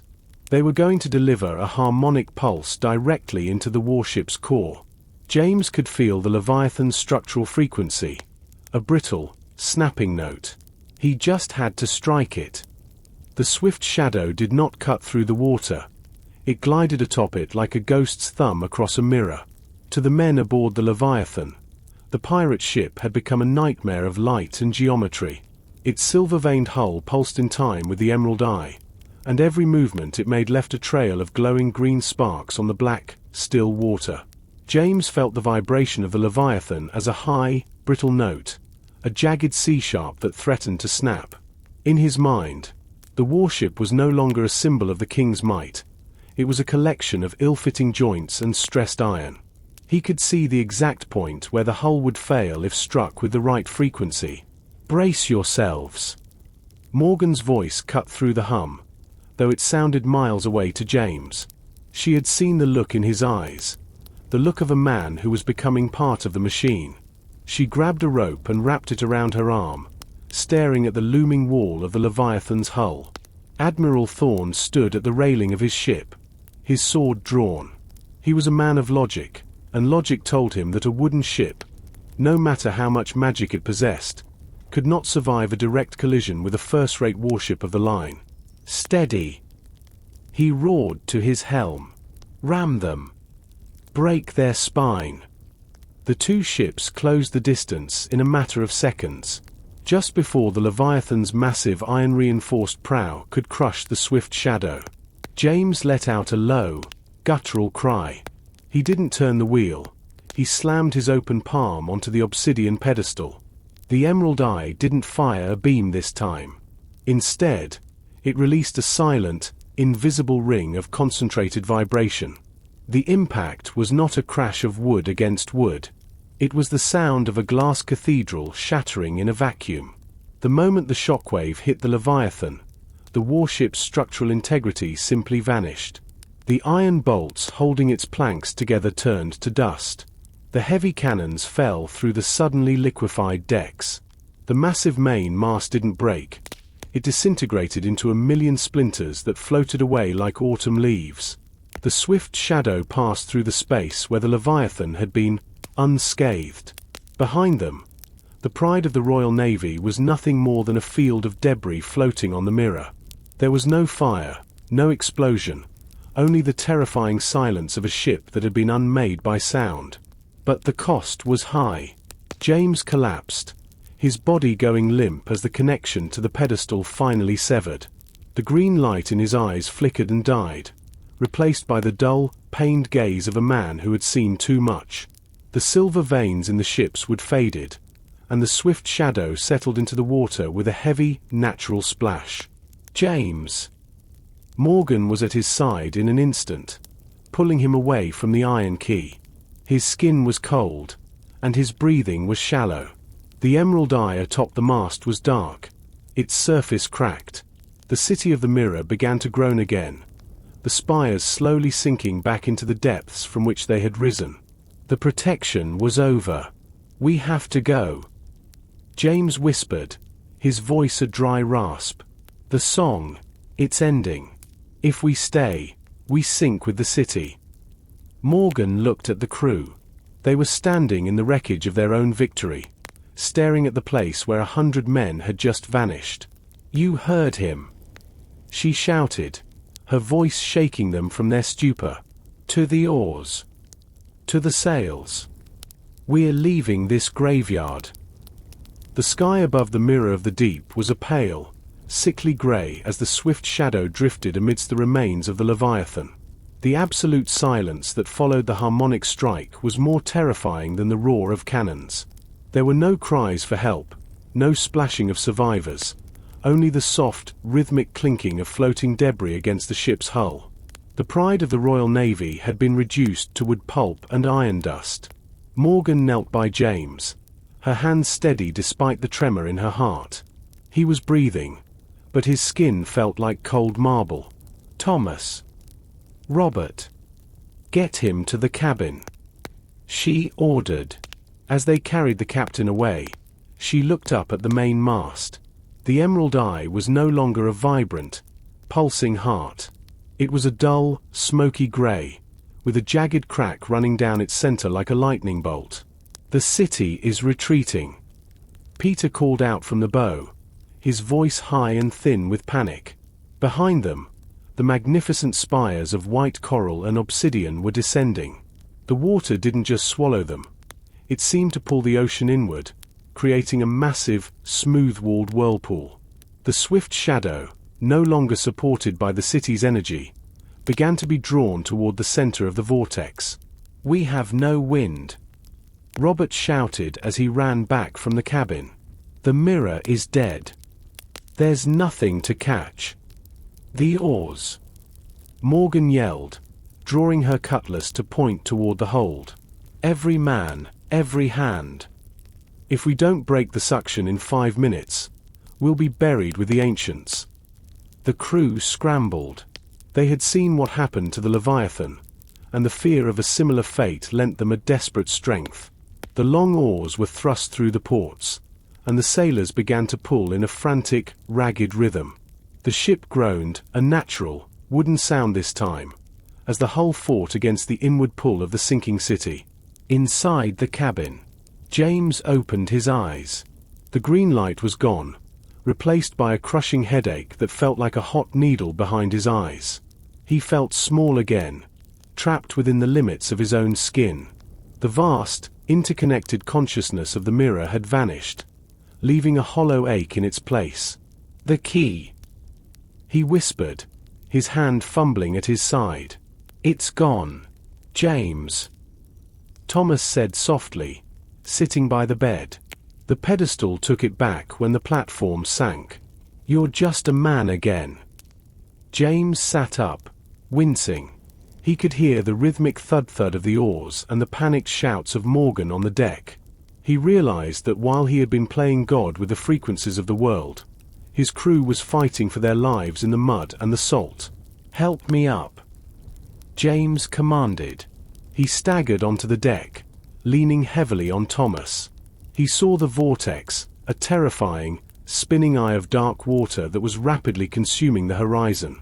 The swift shadow was barely moving, her oars dipping into water that was being sucked away faster than they could push against it. "The eye." James looked up at the cracked stone. "It's not a weapon anymore, but it still has a resonance. It's connected to the ship's veins." He didn't need the pedestal this time. He walked to the mast and pressed his forehead against the wood. He didn't try to control the ocean. He simply asked the ship to remember the song of the wind. A faint, final spark of green light flickered deep within the crack of the emerald eye. It wasn't enough to shatter a warship, but it was enough to vibrate the silver-threaded sails. The sails snapped tight, catching a phantom breeze that didn't exist in the air but lived in the wood. The swift shadow surged forward, breaking the grip of the whirlpool just as the last spire of the city vanished beneath the waves. The swift shadow drifted into the open sea, leaving the graveyard of the mirror behind. For the first time in weeks, the water looked like water, deep, choppy, and blue, rather than a sheet of dark glass. But the ship herself was forever changed. The translucent, shell-like coating the city's constructs had applied to the hull remained, and the silver veins in the mast still shimmered with a faint, ghostly light even in the brightest noon sun. James stood at the taffrail, watching the horizon. He felt a strange hollowness in his chest, a phantom limb where the connection to the city had been. Every time he closed his eyes, he could still hear the faint, distant hum of the obsidian, like a song heard from miles away. "The crew is uneasy, James," Morgan said, walking up beside him. She didn't stand as close as she used to. There was a new, cautious distance in her eyes. "They're talking about the Silver Scar. They think the ship is haunted. Robert won't even go near the main mast." James looked up at the cracked emerald eye. "It saved us, Morgan. If it hadn't bonded with the wood, The Leviathan would have crushed us like a dry husk. I know what it did, Morgan replied, her voice tight. But look at your hands. You're still shaking. And the way you look at the horizon. It's like you're waiting for the water to speak to you again. We came out here for gold and freedom. But we've ended up as something out of a nursery rhyme. We aren't pirates anymore. We're the keepers of a ghost. James looked at his hands. She was right. A fine tremor ran through his fingers. We can't go back. Morgan. Even if we threw the stone into the deep, the Royal Navy would never stop hunting us. Thorn might be gone, but the king will want to know what happened to his flagship. They'll send a fleet next time. Then where? She asked. The Whispering Isles are gone. The Fire Mountain is a crater. There's nowhere left on the map. Then we go off the map, James said, a spark of his old self returning. The journal has one final entry. Ilara didn't just find the mirror. She found a way through it. There's a current that leads to the unseen reach, a chain of islands so far south they're locked in ice and mist. No navy can follow us there. Thomas approached them, wiping grease from his hands with a rag. Captain, I've finished inspecting the hull. That silver stuff. It's not just a coating. It's growing into the wood. The ship is stronger, lighter, and she's healing her own leaks. But there's a catch. The rudder feels heavy, like it has a mind of its own. She knows where she wants to go. James whispered, looking toward the south. Suddenly, a low, resonant chime echoed through the ship. It didn't come from the air. It came from the very deck beneath their feet. The cracked emerald eye gave a single, weak pulse of green light. Something is coming, James said, his senses sharpening. On the horizon, a single white sail appeared. It wasn't a warship, and it didn't fly a flag. It was a small, fast cutter, sailing against the wind with impossible speed. As it drew closer, James realized it was identical in design to the Storm's Herald, the ship Ilara Vance had lost 20 years ago. Is it a ghost? Robert cried out, pointing from the bow. No, James said, his hand moving to the hilt of his cutlass. It's an invitation. The white cutter, a mirror image of the legendary Storm's Herald, glided toward them without the aid of wind or current. Its sails were not cloth but a shimmering, translucent material that looked like woven moonlight. As it pulled alongside the swift shadow, the crew stood paralyzed. There was no sound of a hull cutting through water, no creaking of masts. It was as silent as a falling star. Prepare to board, Morgan shouted, her voice breaking the spell. Pikes out. Don't let them get a footing. But as the ships came beam to beam, it became clear there would be no boarding party. The deck of the white cutter was empty. No helmsman stood at the wheel. No sailors manned the lines. Yet, the ship moved with a deliberate, haunting precision. James stepped to the railing, his hand hovering over his cutlass, but he didn't draw it. He felt a familiar vibration, a soft, harmonic hum emanating from the white cutter that resonated with the silver veins in his own ship. The cracked emerald eye atop the swift shadow gave a faint, answering glow, its smoky surface clearing for a brief second. It's not a ship of the living, Robert whispered, crossing himself. It's ascending. A gangplank made of that same translucent material extended from the cutter, resting silently on the swift shadow's deck. At the end of the plank, a shimmering figure began to form. It wasn't a solid person, but a projection of light and mist, the image of Ilara Vance as she had been 20 years ago, young and fierce, dressed in a captain's coat that flowed like water. You have the eye, the projection said, its voice sounding like the chime of distant bells. But you do not yet have the vision. The mirror has chosen you, James. But the world of men will never let you rest. They will hunt the light until they turn it into darkness. James stepped onto the gangplank, ignoring Morgan's warning cry. "Where are you taking us?" "My ship is damaged. My crew is tired of war. The unseen reach is not a destination for the weary." The image of Ilara replied, "It is the edge of the world, where the song of the obsidian began. If you stay in these waters, the resonance of your ship will be a beacon for every ironclad heart in the King's Navy. But if you follow the herald, you can step beyond the veil." The projection reached out a hand.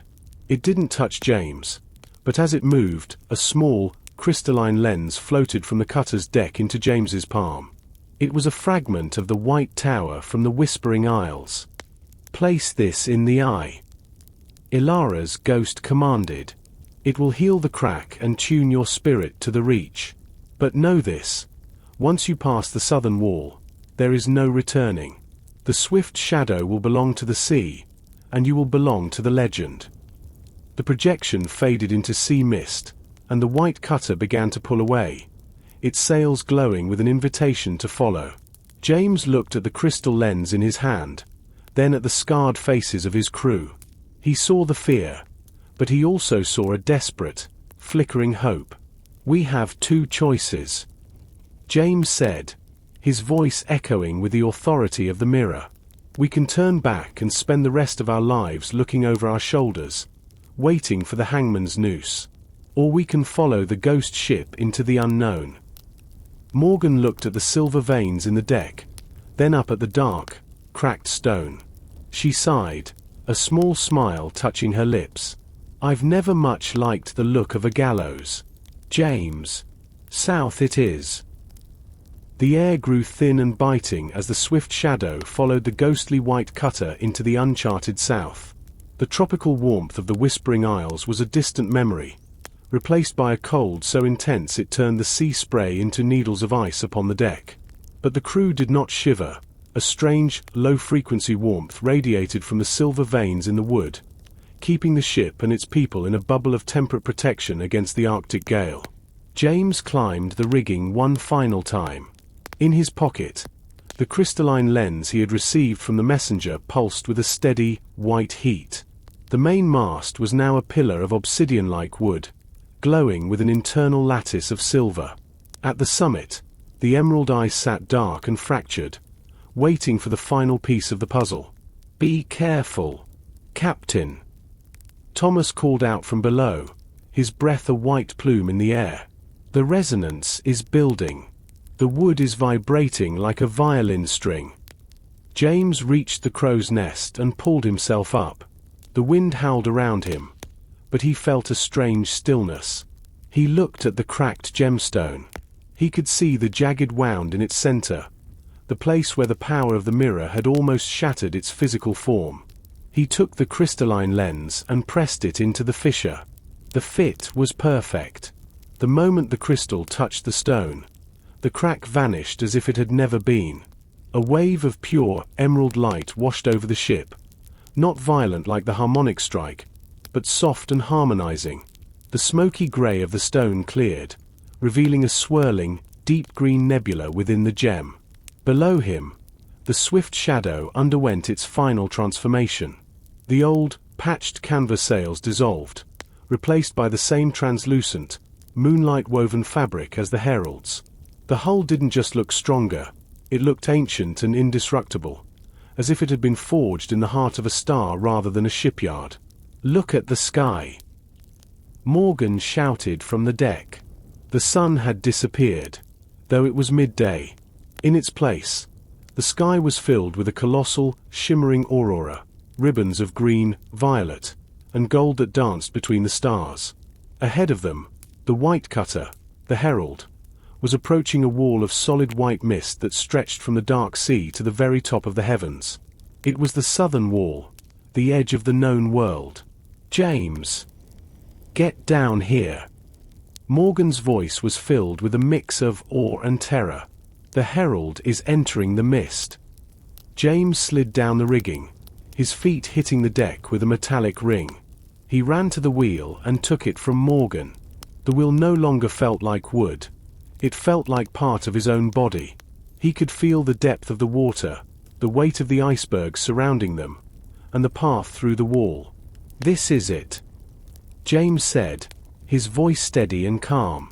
"Once we cross that line, the world we knew, the king, the wars, the maps, none of it matters. We are entering the unseen reach." "Is it the end of the world, Captain?" Robert asked, standing at the bow, his eyes reflecting the aurora. "No, Robert," James replied, a smile finally breaking through his weariness. "It's the beginning of a better one."